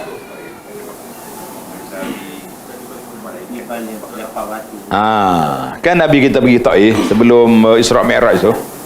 Ingat cerita tu. Besar sejarah Taif tu. Karena itu ketika Aisyah radhiyallahu anha tanya Nabi sallallahu alaihi wasallam, apakah hari yang paling teruk, paling sedih dalam hidup Nabi sallallahu alaihi wasallam? Nabi kata, hari aku pergi ke Taif, jumpa dengan ketua-ketua Taif, tak ada seorang pun masuk Islam. Nabi tak jawab kepada Aisyah hari Khadijah wafat, hari tak. Itu keluarga. Nabi hal keluarga dia tak besarkan. Dia besar hal dakwah. Dia besarkan isu dakwah. Kalau ialah kita tak, kita yakin dan percaya mesti Nabi sedih dengan kewafatan Khadijah. Betul tak? Sehingga Aisyah kata radhiyallahu, dia kata, aku tak cemburu dengan mana-mana isteri Nabi yang masih hidup sebagaimana aku cemburu kepada Khadijah walaupun dia sudah wafat. Kenapa? Karena Nabi SAW terlalu banyak sebut Khadijah. Apa buat makanan, apa buat hantar kepada keluarga Khadijah, hantar kepada adik-adik Khadijah. Bila halah adik Khadijah mari bagi salam, Nabi kita terkejut. Sebab suara dia dekat dengan suara kakak dia. Itu dia panggil al-wafa. Jadi suami yang baik kepada isteri yang baik. Bila Aisyah tanya, duk ingat apa kat orang tua sudah tak ada? Yang muda ada kan ni? Macam ayat provokasi Aisyah lah radhiyallahu. Nabi kata, la ya Aisyah, dia beriman dengan aku ketika orang lain kafir. Amanat bi, ketika orang lain kufur. Dia telah serahkan dia harta dia untuk dakwah ketika orang lain tak beri. Banyak Nabi kita ungkit balik. Macam mana aku nak lupa dengan perjuangannya? Sebab itulah sahabat-sahabat kita, kalau kita berjuang ni, kerana itulah kata orang, di sebalik seorang tokoh yang hebat laki-laki, mesti ada perempuan yang hebat di belakang. Abu Talha nak tambah ke sikit? Macam nak tambah Dia kata tu kalau seorang, kalau empat lagi hebat. Tak tahu lagi hebat ke lagi hancur, wallahualam. Baru ni seorang pendakwah kita baru ni tidur di markas dakwah dia. Saya dapat maklumat sebab apa? Cari kerja dia, bini seorang lagi. Alalah, punuh majlis. Itu dia. Kalau tak berani tak salah. Itu dia. Buah sudahlah. Baik, Pak Wan dah cerita buah pula ni. Mana sana ni, Pak? Nombor 7. Ghazwah Hunain dan Taif.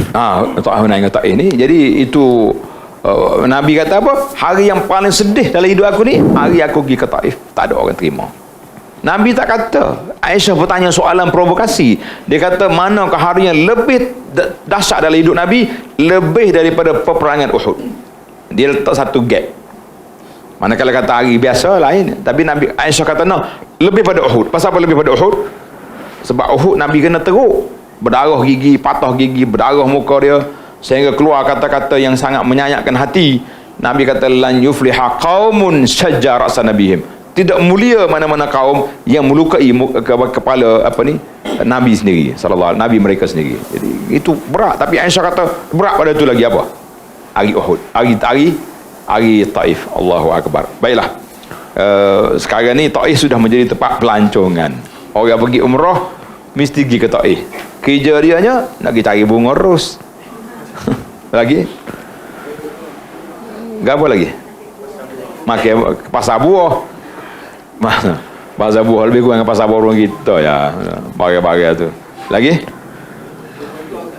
Keboka ni malu kita. Gitu nak naik keboka. Macam orang Kelantan pergi ke Naratiwak nak pergi tengok kapal terbang. Macamlah airport Kota Baru tak ada flight. Ni memalukan kita lah belakang tu. Dia kata bukan gitu tak. Kalau tak sini kita tak pergi tempat expo naik keboka ni dah. Kita naik dia tak naiklah, tak ada kerja. InsyaAllah tahun depan ni akan buka keboka nak pergi ke Gua Hira. Ni orang sakit lutut naik apa ni. InsyaAllah. Baik, baca lain depan nak habis masa dah. Ketujuh, berlaku kenaikan harga barang. Para sahabat bertanya kepada baginda sallallahu alaihi wasallam, tolong tetapkan harga untuk kami. Kemudian baginda sallallahu alaihi wasallam menjawab, yang menetapkannya ialah Allah Subhanahu wa taala. Ni masalah at-tas'ir. Baiklah. Yang ke-9, Nabirah. Ahsanallahu ilaikum. Tahun ke-9. Pertama, Ghazwah Tabuk. Kedua, Sayyidina Abu Bakar As-Siddiq radhiyallahu anhu keluar menunaikan haji bersama orang ramai. Ketiga, kewafatan Ummu Kulthum binti Rasulillah dan An-Najashi. Siapa dia Ummu Kulthum ni? Isteri siapa? Uthman. Jadi kali yang kedua isteri dia meninggal belaka. Kita tak tahu hikmah Allah SWT. Anak-anak Nabi semuanya mati awal. Mati sebelum dia mati, kecuali Fatimah seorang ya. Fatimah pun 6 bulan je lepas Nabi kita wafat, Fatimah wafat juga. Yang tinggalnya anak-anak dia Hasan dan Husain. Daripada Hasan dan Husain dah timbulnya keluarga Ahlul Bait, keluarga Nabi SAW. Itu pun seorang yang ada, Hasan dan Husain. Asal tak timbul, mana Husain tu yang paling kuat sekali, yang duk main kuat Syiah lah ni, duk panggil Husain. Nah, kau tak tengok hari Ashura Husain, ana ada video 2 minggu lepas tak silap, popok dia pergi ke kubur Husain, popok Mesin ni pergi ke kubur Sayyidina Husain, pergi mengadu pada Sayyidina Husain, ngadu, ya Husain, tolonglah bersihkan bumi kami ni daripada golongan yang duk ajak orang kepada kitab dengan sunnah. Dia sebutlah nama kumpulan tu, kita malah sebut. Kata mengadu dengan Husain, nak suruh hapus pok ni. Allah, ingat kau pok lain duk marahnya. Pas ke Mesir, hingga ajak ke Husain. Walek, minta dengan Husain. Baik, baca. Keempat, kehadiran delegasi dari pelbagai tempat menghadap Rasulullah dan untuk memeluk Islam. Tahun ke-10, pertama, Nabi SAW menunaikan haji wada', haji perpisahan. Kedua, kewafatan Ibrahim bin Muhammad SAW. Ketiga, Jarir bin Abdullah Al-Bajali memeluk Islam. Keempat, turun ayat Al-Quran, A'udzubillahi minasyaitonirrajim, Idza jaa nasrullahi wal fath. Apabila datang pertolongan Allah dan kemenangan, semasa engkau, wahai Muhammad, berjaya menguasai negeri Mekah. Baca nota kaki bawah. Selepas itu, pada tahun ke-11 Hijrah, oleh kerana Ibn Nawawi tak sebut, kita terpaksa kena letak nota kaki. Itu dipanggil amanah ilmiah. Tulislah tahun yang ke-11, letak di bawah. Di nota kaki bawah tu tulis tahun yang ke-11. Apa peristiwa tahun ke-11? Selepas itu, pada tahun ke-11 Hijriyah, hari Isnin 12 Rabiul Awal, wafatlah baginda Nabi SAW pergi menghadap Ilahi. Nabi kita ingatlah, tarikh Nabi kita wafat berapa bulan? 12 Rabiul Awal tahun yang ke-11. Itu dia panggil wafatun Nabi. Tahun 12 Rabiul Awal ni tahun wafat ke tahun hidup?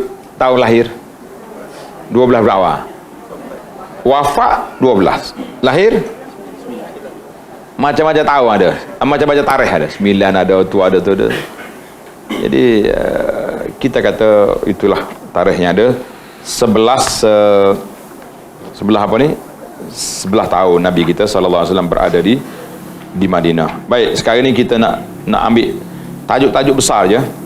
Nasab keturunan Nabi. Baca muka surat 8. Ahsanallahu ilaikum. Nasab Rasulullah sallallahu alaihi wasallam. Baginda sallallahu alaihi wasallam ialah Muhammad Rasulullah bin Abdullah bin Abdul Muttalib bin Hashim bin Abdul Manaf bin Qusay bin Kilab bin Murrah bin Ka'ab bin Lu'ay bin Ghalib bin Fihr bin Malik bin An-Nadir bin Kinanah bin Khuzaimah bin Mudrikah bin Ilyas bin Mudar bin Nizar bin Ma'ad bin Adnan. Nasab baginda sehingga Adnan merupakan ijma' ulama'. Adapun selepas itu sehingga Nabi Adam alaihi salam, maka para ulama' banyak berselisih pendapat padanya. Kata para ulama', tidak ada satu pun rujukan yang sahih dalam hal ini yang boleh dijadikan pegangan. Maknanya nasab dia ni kepada Adnan tu sahih. Lepas pada tu ada sedikit khilaf-khilaf lah. Yang pentingnya Nabi kita ni disampai kepada Ismail, ila zabihi Ismail, kepada Nabi Ismail alaihissalam, keturunan dia. Lepas tu nak naik ke Nabi Adam tu banyak bercanggah. Ada peta orang duk lekat kat dinding tu kan. Nabi ni gigi-gigi sampai ke Nabi Adam alaihissalam. Tapi mengikut dalam kritikan para ulama sirah, dia kata yang tu tidaklah satu perkara yang jelas. Wallahu alam. Yang pentingnya Nabi kita tu Baik, kita pergi kepada kunyah dan nama Nabi sallallahu alaihi wasallam. Ahsanallahu ilaikum. Kunyah dan nama baginda sallallahu alaihi wasallam. Kunyah Nabi sallallahu alaihi wasallam yang masyhur ialah Abul Qasim. Jibril memanggil Nabi sallallahu alaihi wasallam dengan kunyah Abu Ibrahim. Kunyah tu mana gelaran lah, gelaran. Orang panggil kunyah. Macam Abu-Abu tu. Abu Talha, Abu Anas tu dia panggil kunyah. Tapi masyarakat kita ni dia tukar dah. Dia tukar Abu Anas dengan nama tu macam orang dua orang yang berbeza. Rasulullah sallallahu alaihi wasallam memiliki banyak nama. Al-Imam Al-Hafiz Abul Qasim Ali Al-Hasan bin Hibbatullah bin Abdullah Asy-Syafi'i Ad-Dimashqi yang dikenali sebagai Ibnu Asakir telah mengumpulkan satu bab dalam karya beliau Tarikh Dimashq. Di dalamnya beliau menyebut banyak nama yang sebahagiannya disebutkan dalam Sahihain, riwayat Al-Bukhari dan Muslim, dan selebihnya di luar Sahih Al-Bukhari dan Muslim. Antaranya ialah Muhammad, Ahmad, Al-Hashir, Al-Aqib, Al-Muqaffi, Al-Mahi, Khatamun Nabiyyin, Nabiyur Rahmah, Nabiyul Malhamah, yang lain, Nabiyul Malahim, Nabiyut Taubah, Al-Fatih, Taha, Yasin dan Abdullah. Banyak jugalah, ada nama-nama yang sabit dan ada juga namanya yang dipertikaikan lah. Jadi kita pun tak nak tadqiqkan benda ni. Para jemaah boleh tengoknya dalam kitab kita ni. Baik, kita pergi kepada yang lain, mak dia. Muka surat 14. Ahsanallahu ilaikum. Bonda baginda sallallahu alaihi wasallam. Bonda Nabi sallallahu alaihi wasallam ialah Aminah bin Wahab bin Abdul Manaf bin Zuhrah. Aminah binti tak baiki lagi ni. Kena tanda baik. Terima kasih. Terus. Bonda Nabi sallallahu Aminah binti tambah binti. Bonda Nabi sallallahu alaihi wasallam ialah Aminah binti Wahab bin Abdul Manaf bin Zuhrah bin Kilab bin Murrah bin Ka'ab bin Lu'ay bin Ghalib. Nah, kelahiran Nabi. Baru jumpa tarikh ni. Ahsanallahu ilaikum. Kelahiran baginda sallallahu alaihi wasallam. Rasulullah dilahirkan pada tahun gajah. Ada pendapat mengatakan baginda lahir 30 tahun selepasnya. Al-Hakim Abu Ahmad mengatakan ada pendapat yang mengatakan 40 tahun setelahnya. Ada pendapat mengatakan 10 tahun setelahnya. Penjelasan ini diriwayatkan oleh Al-Hafiz Abul Qasim Ibnu Asakir dalam Tarikh Dimashq. Yang sahih lagi masyhur ialah baginda sallallahu alaihi wasallam ialah dilahirkan pada tahun gajah. Ibrahim bin Al-Munzir Al-Hizami, iaitu guru Al-Imam Al-Bukhari, Khalifah bin Qayyad dan ulama-ulama selain mereka menukilkan ijma' mengenai perkara tersebut. Mereka bersepakat bahawa baginda dilahirkan pada hari Isnin dalam bulan Rabiul Awal. Tengok ni, hari tetap. Kenapa hari tetap? Sebab Nabi sendiri sebut. Nah, orang tanya tentang puasa hari Senin, Nabi kata yaum wulidtu, aku dilahirkan hari Senin. Cuma khilafnya tentang tarikh bila. Hari Senin bulan Rabiul Awal itu jelas. Tarikh Sementara itu, mereka berbeza pendapat adakah pada hari kedua, ke-8, ke-10 atau ke-12. Ini merupakan 4 pendapat yang masyhur. Mana kalau kita nak sambut hari Maulud betul-betul kak, kena buat 4 hari baru cukup tarikh. Tapi cuma ada sedikit kena tambah sini lagi. Tahun gajah tu tahun berapa? Tahun gajah, tahu dah tahun gajah. Tahun berapa tahun gajah? Tahun gajah tahu berapa? Siapa dia boleh jawab? Ada orang tanya, tahun gajah ni tahun berapa Hijri? Tahun Hijri berapa? Kena cerdik lah kita. Tahun Hijri dah, Hijri ni Nabi kita nak hijrah dah. Jangan duduk mudah panik lah kata. Kena pandai. Tahun gajah 570. 20 April. carilah dalam internet tu. Tengok internet bawah. 20 April tahun gajah. Tahun gajah berapa? 570 atau 71. Dia kena ingatlah tarikh-tarikh lain Nabi ni. Tulislah, buatlah apa status apa-apa pun biar kita tahu tarikh kelahiran Nabi SAW itu. Maknanya antara Nabi dengan Nabi Isa jarak dia berapa? 570 tahun. Tua Nabi Isa. Nah. Ahsanallahu ilaikum. Kewafatan baginda sallallahu alaihi wasallam. Baginda sallallahu alaihi wasallam wafat pada waktu duha hari Isnin 12 Rabiul Awal pada tahun ke-11 Hijrah. Pada tahun ke-11 selepas Hijrah. Dari peristiwa Hijrah inilah dimulakan kalender Islam sebagaimana yang telah disebutkan sebelum ini. Pengebumian baginda dan usia baginda. Maknanya kita pengalaman kita lah. Bila belah 12 bulan awal, anak akan tulis status hari kewafatan Nabi SAW. Oi, berasak bawahnya marah. Kita kata ini fakta sejarah. Dia kenapa tulis mati? Tulis lahir lah. Tulis lahir tak boleh lah sebab khilaf ada 4 tarikh tadi. Jadi manusia ni macam-macam sensitif lah ada. Baik, kewafatan Nabi sangat menyayatkan hatinya. Ada 4 siri kuliah yang anda sampaikan, tajuk dia Wafatun Nabi. 4 ke 3 siri kuliah. Banyak peristiwa-peristiwa yang kita baca dalam tu memang banyaklah yang menyentuh perasaan kita bila kita cinta ke Nabi SAW. Ahsanallahu ilaikum. Pengebumian baginda dan usia baginda sallallahu alaihi wasallam. Baginda sallallahu alaihi wasallam dikebumikan pada hari Selasa ketika gelincir matahari. Ada juga yang berpendapat pada malam Rabu. Tengok nota di bawah.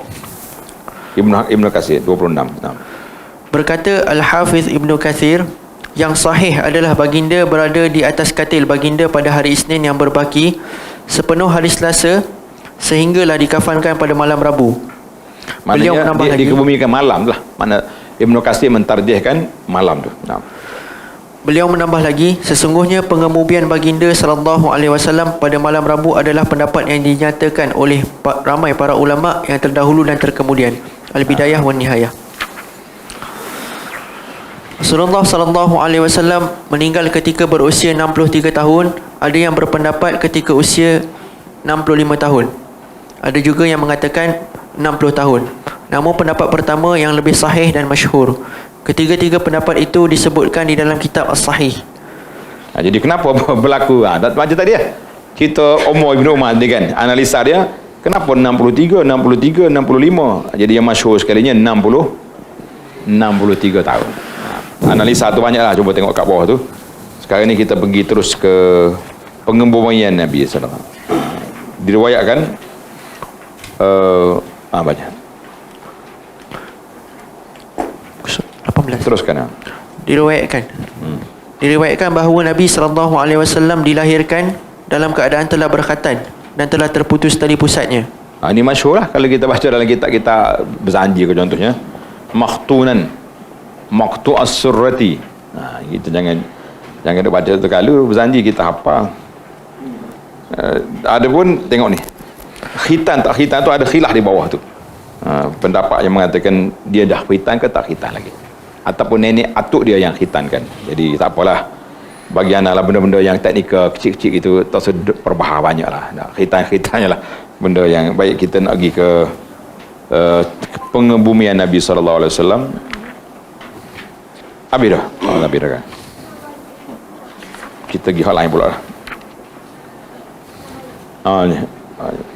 Ada langkaran gambar makam Nabi tu 22. Awal kehidupan Nabi SAW. Baik, kita pergi kepada sifat Nabi. Sifat Nabi SAW, muka surat 27. Assalamualaikum ilaikum. Sifat baginda sallallahu alaihi wasallam.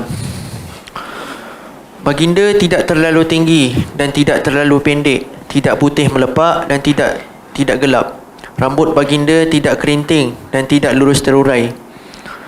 Ketika wafat, uban di kepala baginda tidak melebihi 20 helai. Macam mana para sahabat begitu teliti sampai bilangan uban pun boleh ditahu. Kita berapa uban adalah ni? Tak tahu. Kau tak ada obat lagi. Maknanya sahabat begitu ambil berat lah tentang Nabi SAW. Naam. Baginda seorang yang sigap, berbadan sasa, berambut panjang, mencecah bahu. Nah, Ada siapa dia?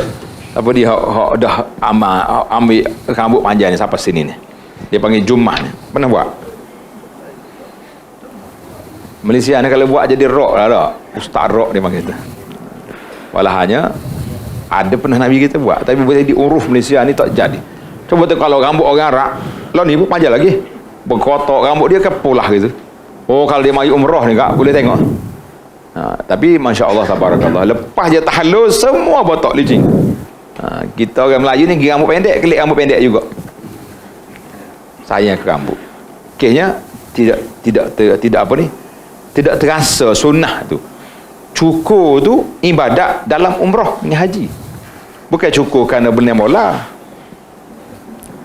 Nah, bahasa budak-budak ni kalau bola hak dia sokong menang baru dia cukur kepala. Itu sunnah bola sepak nama dia, bukan sunnah nama. Nah. Ada ketikanya hanya mencecah cuping telinga dan ada ketikanya sehingga separuh telinga. Baginda berjanggut lebat, berjari tebal dan baginda memiliki kepala dan sendi-sendi yang besar. Ini sifat-sifat Nabi secara fizikal lah. Nah, kita nak kenal anak dia pula. Muka surat 30, anak-anak Nabi SAW. Ahsanallahu ilaikum, anak-anak Nabi SAW. Baginda SAW memiliki 3 orang anak lelaki. Pertama, Al-Qasim. Kunyah baginda adalah bersempena nama beliau. Beliau dilahirkan sebelum kenabian dan meninggal ketika berusia 2 tahun. Kedua, Abdullah. Dikenali juga dengan nama At-Tayyib dan At-Tahir, kerana beliau dilahirkan setelah kenabian. Ada berpendapat At-Tayyib dan At-Tahir bukanlah Abdullah, tetapi yang sahih ialah pendapat yang pertama. Ketiga, Ibrahim. Beliau dilahirkan di Madinah pada tahun ke-8 Hijrah dan meninggal di sana pada tahun ke-10 Hijriyah ketika berusia 17 atau 18 bulan. Baginda SAW memiliki 4 orang anak perempuan. Zainab dikahwini oleh Abul As bin Ar-Rabi bin Abdul Uzza bin Abdul Syams yang merupakan sepupunya sebelah ibu. Ibunya bernama Halah binti Khuwailid. Kedua, Fatimah dikahwini Ali bin Abi Talib. Ketiga dan keempat, Ruqayyah dan Ummu Kulsum. Kedua-duanya dikahwini oleh Uthman bin Affan. Beliau berkahwin dengan Ruqayyah, kemudian barulah Ummu Kulsum. Kedua-duanya wafat ketika beliau masih hidup. Disebabkan itu beliau dikenali dengan Zunnurain, pemilik 2 cahaya. Ruqayyah meninggal pada hari Ghazwah Badar dalam bulan Ramadan tahun ke-2 Hijrah. Sementara Ummu Kulsum meninggal pada bulan Syaban tahun ke-9 Hijrah. Baginda mempunyai 4 orang anak perempuan tanpa khilaf, manakala anak lelaki baginda SAW ada 3 orang menurut pendapat yang sahih. Anak pertama baginda ialah Al-Qasim, kemudian Zainab, kemudian Ruqayyah, kemudian Ummu Kulsum, kemudian Fatimah. Diriwayatkan bahawa Fatimah lebih tua usianya berbanding Ummu Kulsum. Perkara ini disebutkan oleh Ali bin Ahmad bin Sa'id bin Hazm Abu Muhammad Al-Hafidh. Kemudian pada awal Islam lahirlah Abdullah di Mekah. Kemudiannya Ibrahim di Madinah. Mereka semua dilahirkan oleh Khadijah, kecuali yang dilahirkan oleh Maryah Al-Qibtiyah. Mereka semua meninggal dunia sebelum Nabi SAW. Mereka semua meninggal dunia sebelum Nabi SAW wafat kecuali Fatimah. Beliau hidup 6 bulan selepas kewafatan Nabi SAW menurut pendapat yang paling sahih lagi masyhur. Tengok ni, kita tengok muka surat 33 tu ada mak bapak dan ibu saudara Nabi SAW. Terkenal lah kan, Al-Haris, Qusam namanya, Az-Zubair, Hamzah, Abbas, Abu Talib, Abu Lahab, Abdul Ka'bah, Hajj, Dirar dan Ghaidak. Jadi hak masuk Islam siapa dia? Hamzah dan Abbas. Hak menentang tu siapa dia? Abu Lahab. Abu Talib menyayangi tapi tak masuk Islam. Tapi yang lain-lain itu senyap gitu ya, tak ada bunyi apa. Yang pentingnya dalam keluarga Nabi pecah 3. 4 lah pecah. Hak Islam, hak sayang tapi tak Islam, lawan terus dengan tak kata apa. Ini di antara ibu saudara dia ada 6 orang, kemudian isteri Nabi SAW ada 11. 6. Isteri-isteri Nabi SAW. Pertama Khadijah, kedua Saudah, ketiga Aisyah, keempat Hafsah, kelima Ummu Habibah, keenam Ummu Salamah, ketujuh Zainab binti Jahshin, ke-8 Maimunah, ke-9 Juwairiyah, ke-10 Safiyah, ke-11 Zainab binti Khuzaimah. Kami akan menyatakan biografi mereka insya-Allah. Imam Nawawi kata ni, mana biografi setiap orang ni akan disebut dalam kitab dia lah, Tahzibul Asma' ulama. Tak ada ni. Jadi kalau nak tengok dalam kitab lain, cuma di sini kita sebut nama-nama dia. Kemudian hamba-hamba Nabi ni ada ramai, dan kita pergi kepada pembantu khadam Nabi SAW juga ada beberapa orang juru tulis, mana kerani dia kat tulis wahyu, utusan Nabi SAW, umrah, haji serta ghazwah Nabi SAW. Cuba tengok di muka surah 48 tu, umrah dan haji serta ghazwah dan saraya. Ahsanallahu ilaikum. Umrah dan haji serta ghazwah dan saraya baginda sallallahu alaihi wasallam. Disebutkan di dalam sahihain bahawa Nabi sallallahu alaihi wasallam mengerjakan umrah 4 kali setelah hijrah, dan baginda sallallahu alaihi wasallam tidak pernah melaksanakan haji melainkan sekali sahaja, iaitu haji wada'. Ni agama orang tanya, dia kata, kita pergi umrah dulu boleh ke tak boleh? Sebab ada orang kata tak boleh pergi umrah lagi selagi tak pergi haji. Nak pergi haji bila dapat kota. Kecuali pergi DIY macam baru ni. Puak bisa, turis bisa pergi haji pun ni. Panjang lah ceritanya. Ni tak ada cerita dalam ceramah ni, rugi masa. Jadi Nabi semua 3 kali umrah dia sebelum haji. Kalau kita cuma syarat lah. Syaratnya tuan-tuan apa-apa memang kena ada duit untuk pergi haji. Tapi kalau pergi umrah dia tak boleh pergi haji sebab tak ada duit, lah. Tunggu pergi. Kalau dah pergi haji, umrah berapa kali boleh buat. Pada waktu itulah baginda sallallahu alaihi wasallam memberikan khutbah perpisahan kepada umat manusia pada tahun 10 Hijriyah. Baginda sallallahu alaihi wasallam menghadiri ghazwah sebanyak 25 kali. Dengar ni. Ghazwah tu hak Nabi kita hadir sendiri 25 kali dalam masa 10 tahun. Jadi berapa tahun? Tahun 2 kali setengah. Panjang masa tu. Lepas tu kalau semua sekali tengok saraya berapa? Inilah pendapat yang masyhur, iaitu pendapat Musa bin Uqbah, Muhammad bin Ishaq. Dia Musa bin Uqbah ni di antara orang yang agak famous dalam bab sirah, cuma Muhammad bin Ishaq tu ada kontroversi sikit. Abu Ma'syar serta para ulama sirah. Ada juga yang berpendapat sebanyak 27 kali. Abu Abdillah Muhammad bin Sa'ad dalam kitab At-Tabaqat menukilkan iftiraq ulama bahawa Nabi SAW terlibat dalam ghazwah sebanyak 27 kali. Sementara itu saraya pula sebanyak 56 kali, dan beliau mengira satu persatu secara berteratur mengikut tarikh. Ada ulama berpendapat Nabi SAW tidak berperang melainkan dalam 9 ghazwah: Badar, Uhud, Khandaq, Bani Quraidah, Bani Mustalik, Khaybar, Fathu Makkah, Hunain dan Taif. Ini berdasarkan pandangan yang mengatakan pembukaan kota Mekah adalah penaklukan secara paksa. Diriwayatkan juga baginda SAW berperang di Wadi Al-Qurra, Al-Ghabah dan Bani Nadir. Wallahu a'lam. Itu peperangan Nabi. Adapun akhlak dia, akhlak yang wa innaka la'ala khuluqin azim, sangat panjang lah, tuan-tuan boleh baca sendiri. Ada mukjizat Nabi SAW dalam buku ni kita senaraikan sebanyak 55 mukjizat, tapi yang tinggal satu je lagi. Apa dia? Al-Quran. Kuda, unta, senjata Nabi tu ada belakang nama-nama. Termasuklah saya cerita Duldul tadi, baral tu, muka surat 72. Dia kata Nabi memiliki baral bernama Duldul yang biasa ditungganginya ketika bermusafir. Bagai ini masih hidup setelah wafat Nabi sehingga usianya tua dan giginya luruh. Tua dia, cabut gigi dah dia tu. Kita nak kata apa? Bagal yang bahagia bawa Nabi SAW. Dan nama-nama unta, tengoklah nama dia. Nama Ufair, Ghufair, macam-macam nama, Qaswa. Kemudian Nabi Allah Ta'ala, kita imani bawa khasais. Tengok muka surat 25. Khasais mana ciri-ciri keistimewaan Rasulullah SAW dalam hukum dan selainnya. Ada berapa? 34 khasais yang panjang. Alhamdulillah khasais ini anda dah syarah, sudah syarah kepada kita ini dalam 6 ke 7 siri. Boleh tengok dalam YouTube, ada tajuk dia ciri-ciri keistimewaan Nabi SAW.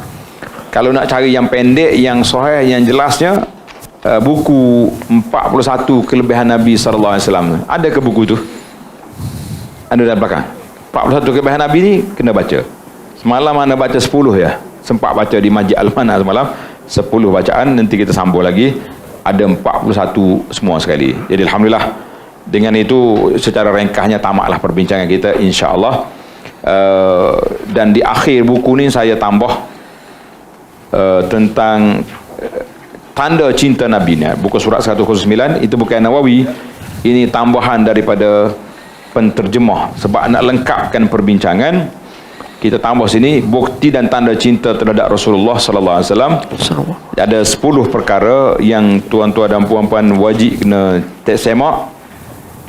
Mudah-mudahan kita termasuk di kalangan orang yang layak untuk mengisytiharkan kita ni sayang kepada Nabi sallallahu alaihi wasallam. Baik, terima kasihlah kepada Irfan. Sekarang ni kita buka ke sesi perbincangan ataupun tanya jawab. Dipersilakan.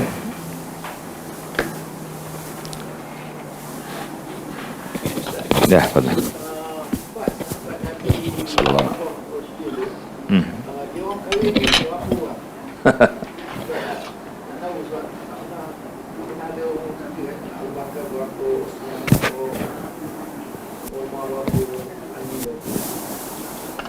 Soalan lagi tentang isteri sahabat-sahabat Nabi radhiyallahu anhum. Abu Bakar berapa orang? Ali berapa orang? Ali dia kahwin tapi selepas wafat Fatimah. Uthman pun kahwin lain juga setelah kematian anak Nabi yang kedua tadi, Ummu Kulsum. Tapi secara spesifiknya anak pun tak ingat juga. Kita kena tengok juga dalam apa ni sejarah Nabi sallallahu alaihi wasallam, sejarah sahabat. Ana setakat ni ana baru khatam sejarah Abu Bakar. Ana baca sebulan sekali di sebuah masjid di Kelantan. Kita syarah kitab, nama dia Al-Khulafa Ar-Rashidun minal milad ila minal istikhlaf, minal milad ila istikhlaf. Mana daripada kelahiran sampai mereka jadi khalifah. Baru khatam Abu Bakar baru 6 siri. Berapa lagi siri wallahu alam. Jadi Abu Bakar dia tak sebut ramai isteri, dan ada sahabat-sahabat yang tak sibuk dengan apa ni. Cuma Sayyidina Umar ada juga beberapa orang isteri. Wallahu alam, yang penting kita kena rujuk cerita tu. Baik, ada lagi soalan?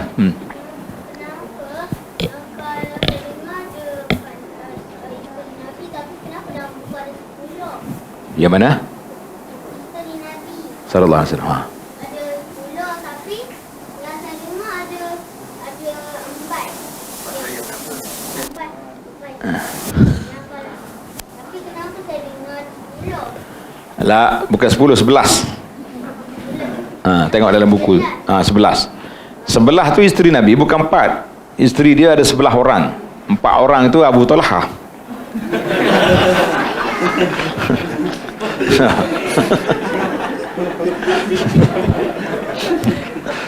Jadi dia isteri yang satu masa je 9 orang.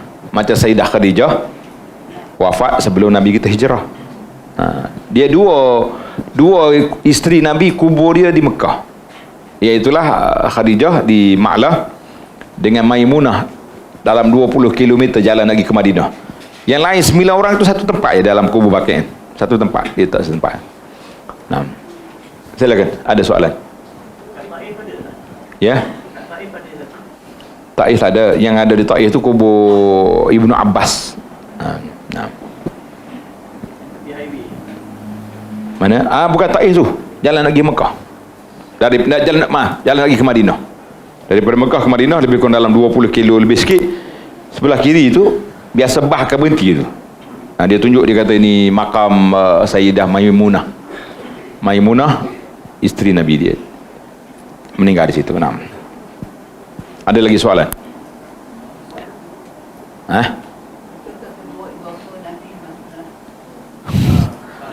Di antara soalan yang saya tak jawab, sebab banyak masalah. Bila kita jawab isu ni, dia akan timbul macam-macam persepsi. Macam-macam lah. Tak sayangkan Nabi lah, boleh kata. Dalam khutbah semalam, khutbah saya solat di masjid semalam, disebut di antara manusia tidak beradab orang yang mengatakan ibu bapa Nabi sebagai ahli neraka. Tapi dari sudut akademik, bolehlah bincang cara-cara, bincang dalam riwayat-riwayat hadis yang ada itu. Jadi di antara isu yang saya tak jawab lah soalannya, isu tentang dua ibu bapa Nabi SAW. Sebab bagi anak dia Nabi, kita serahlah dua ibu bapa ni kepada anak dia yang uruskan. Kita lebih kepada fokus kepada mak ayah kita yang sudah meninggal ataupun yang masih hidup. Bagaimana kita nak khidmat kepada mereka. Bukan salah soalan, tapi saya sendiri secara peribadi tidak menjawab soalan tersebut. Dia kata, kenapa Ustaz nak sembunyi ilmu? Kita nak jawab ni biar ada dari sudut orang panggil faedahnya untuk apa. Kalau ada faedah kita bahas panjang-panjang tak? Tapi kalau tidak, kalau kata berbahasnya boleh menimbulkan masalah, kita saya duduk bincanglah tajuk tu. Itu pandangan saya lah. Tapi kalau ada setengah ustaz, dia bahas tajuk tu. Jadi kita kata wallahu alam, oleh kerana anak dia sendiri Nabi, kita serahlah kepada anak dia untuk menyelesaikan dua ibu bapa dia. Saya brother.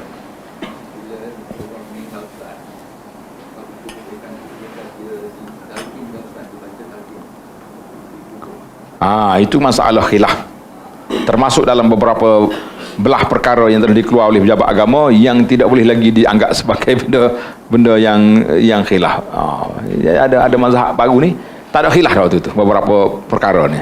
Jadi kalau tengok dalam hadis talqin tu adalah khilafnya, sebab ada hadis dia tu yang tidak kuat, jadi menyebabkan ada orang baca, ada orang tak baca.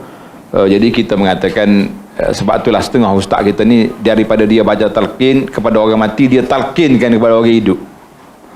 Cuma ingat, jangan sampai bertukar tajuk. Bila ada orang mati, siap-siap kita tarik kamera pergi pacak siap dah ni, bawa kamera dengan besar-besarnya. Kita kata ini tukar tempat kuliah ke macam mana? Spontan tak apa. Saya kadang-kadang nak buat, kadang tak buat. Tidak semua orang yang mati dikubur yang kita pergi tu kita tazkirah semua tak. Ada waktu kita pergi, cukup dengan kita doa, Allahumma sabbithu Allahumma fillahu, kata kita balik. Ada waktu kita tengok keluarga orang ni perlu kepada tazkirah, contohnya keluarga dia mari, Masya Allah, budak-budak anak cucu hak mari tu dengan berjamburnya, dengan kenil lutungnya, kena kenil lutung, mari je. Ni kita bui sikit supaya mereka sedar, insaf. Ataupun sahabat-sahabat kita nampak sangat terkesan, terlalu sedih, menangis kuat-kuat, ini kita cuba nak coolkan supaya mereka lebih tenang. Jadi bukan satu budaya. Sahabat-sahabat kita yang duduk, tak payahlah, ni ada kematian keluarga kita ni, dah juru kamera ni pikul kamera besar-besar lagi, duduk tunggu ustaz nak ceramah lah. Sekadar spontan ambil dengan telefon boleh. Tapi kalau orang panggil sungguh benar lah, takut tukar tempat kuliah, daripada tempat dewan kuliah di kubur pula. Nabi ada sebut, tapi bukan sentiasa. Beberapa riwayat Nabi sebut beberapa perkara ketika kematian, dan juga ketika Nabi ziarah kubur ada juga disebut tentang keadaan orang dalam kubur itu. Jadi kita pun ambillah kesempatan tengok keadaan, bukan jadi satu budaya tetap.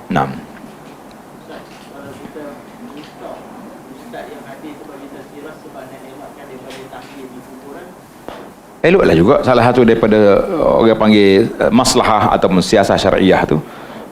Jadi alhamdulillah setakat yang kita tengok ni sekarang ni kurang dah benda-benda yang pelik-pelik di atas kubur, kecuali penganjuran-penganjur tu sendiri buat. Dia buat pesta makan-makan di kubur sebulan sekali, ada potluck dia panggil. Dia cuci kubur, lepas tu duduk makan atas kubur. Macam-macam dia punya. Sekarang ni banyak orang nak mencari kebaikan. Cuma kata-kata sentap daripada Ibnu Mas'ud itu yang penting. Ibnu Mas'ud kata, kam min muridil khairi lam yusibhu. Berapa ramai orang nak benda baik tapi tak kena jalan. Jadi kita pun berhati-hatilah para jemaah, berhati-hati dalam perkara yang tidak dianjurkan oleh syarak. Tapi kalau berlaku juga, adakah kita nak kelahi itu? Kita kata tak. Sama ada kita keluar ataupun kita tinggalkan suasana yang berlaku itu. Jadi payahlah sekarang ni. Apa saja pun dah jadi satu fenomena ni, susah. Ana tegur supaya imam habiskan zikir lepas solat, baru nak baca apa? Baca al-mulk malam. Oh, dia punya tukar tajuk. Ni lah di antara orang yang menghalang orang baca Quran. Kita kata subhanallah, jauhnya jarak. Kita kata sunnah selepas solat isya, selepas solat apa ni, solat fardu ni, zikir lepas solat. Kalau awak nak baca juga Al-Kahfi, nak baca juga Al-Mulk, habiskan zikir. Nah, kamu nak baca-bacalah. Orang nak pergi-pergi. Tapi kenapa tukar daripada baca ayat Al-Kursi kepada surah tu Al-Mulk? Siapa suruh tukar? Itu ya. So, tegur itu sudah ditukarkan tajuk. Jadi satu kemurkaan pula kepada kita yang beri nasihat. Jadi sekarang ni sukarlah, itulah kepahaman tentang amalan-amalan kita ni, kita kena perkemaskanlah. Tadi ada buku yang saya usulkan, tajuk dia Sunnah Amalanku tu. InsyaAllah buku tu ada beberapa penambahbaikan, tapi sedang dalam proses lah. Kalau ada lagi silap-silap cetak tu betul dulu. InsyaAllah dalam selepas pada ni kita akan betulkan. Jadi kita cuba nak hidupkan perkara-perkara yang diwaris, yang diajar oleh Nabi sallallahu alaihi wasallam. Nabi tak ajar tu banyak lagi lah. Hak ajar pun tak habis nak buat. Nah, wallahu alam. Nah, ada lagi. Soalan kita ada 5 minit ni. Kalau tak ada dah kita berhenti awal. Sunnah amalanku tu ringkas ya tu. Itu saya nota yang saya buat.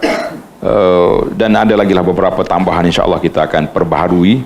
Yang lambat lagi, tapi kalau nak beli dulu tak apa. Abu tak kata tak laku dah lah ni. Apa lagi Abu Talha? Akhir nanti nak buat video, tak pun Ustaz boleh cakap je, biasa nanti kita campaign infak untuk baju salam. Kempen dah ni? Nak? Baiklah, ada lagi soalan? Tentang sifat Nabi sidik amanah tabligh khatanah tu betul tak sama? Ya, betul. Maknanya dalam kita kan belajar fardu ain, sidik, amanah, tabligh, khatanah, itu semua je kriteria sifat Nabi yang kena ada pada dia. Sifat amanah, siapa dia tak aman. Sebelum Nabi jadi Nabi, sudah digelar oleh Quraisy Al-Amin, mana orang yang punya integriti, amanah. Sampai mereka orang nak pergi, waktu Nabi nak hijrah, Nabi tinggal Ali, suruh pergi hantar balik barang-barang orang tu. Maknanya walaupun dia anti Nabi, tapi dia nak cari orang yang integriti masa tu tak ada, kecuali Nabi SAW yang jelas. Kalau kata sifat tabligh, menyampai, Allah sendiri yang bagi anugerah. Ya ayyuhar rasulu balligh ma unzila ilaik, sampaikan. Waktu Nabi Hajjatul Wada, Nabi panggil, tanya. Nabi tanya sahabat-sahabat, hal ballaghtu? Sahabat-sahabat kata, bala ya Rasulullah. Setelah menyampaikan, Nabi kata, Allahumma fashhad, Allahumma fashhad, ya Allah saksikanlah, aku telah menyampaikan apa yang diperintah oleh Allah SWT. Kalau Nabi jadi apa lagi, fatanah, cerdik. Tak ada orang kata Nabi tak cerdik. Oh, tak cerdik itu orang lain. Nah, penceramah-penceramah yang tak mau murtajaah itu, itu dia panggil lain. Nah, jadi maknanya sifat itu betul. Kalau tidak layak bagi seorang yang Nabi, mari daripada orang yang tidak cerdik. Dan wallahu alam. Ada lagi? Ini hari Muslim tak tanya dah. Letih dah kali tengah hari dah. Habis dah. Baiklah, kita terima kasih setakat itu dulu. Terima kasih kepada Irfan. Yang depan boleh hadiah lah daripada Abu Talha, buku-buku apa yang dia nak bagi. Nah, dan juga ini buku dia ni. Dan terima kasih kepada semua yang menjayakan program kita pada hari ini, alhamdulillah. Dan hari cuti ni banyak cabaran sikit lah. Dah, kenduri banyak, balik kampung macam-macam. Baik, subhanakallah walhamdulillah, asyhadu an la ilaha illa anta astaghfiruka wa atubu ilaik. Wa sallallahu ala nabiyyina Muhammad wa ala alihi wa sahbihi ajma'in walhamdulillahi rabbil alamin. Wassalamualaikum warahmatullahi wabarakatuh. Kitab yang nak baca ni hak asli dia, ori dia ni. Kalau siapa dia boleh bahasa Arab, ini menarik ni. Banyak lagi tu. Dia punya ta'liqat dia panjang lagi. Cuma kita ambil pendek-pendek aja dalam kitab ni. Nama dia Tahzibus Sirah. Comel kita. Mana Talha? Nak azan? Oh, bagus dia. Jauh Talha ni. Bukan Smil, bukan Pak Talha. Sebelah isteri Nabi. Talha.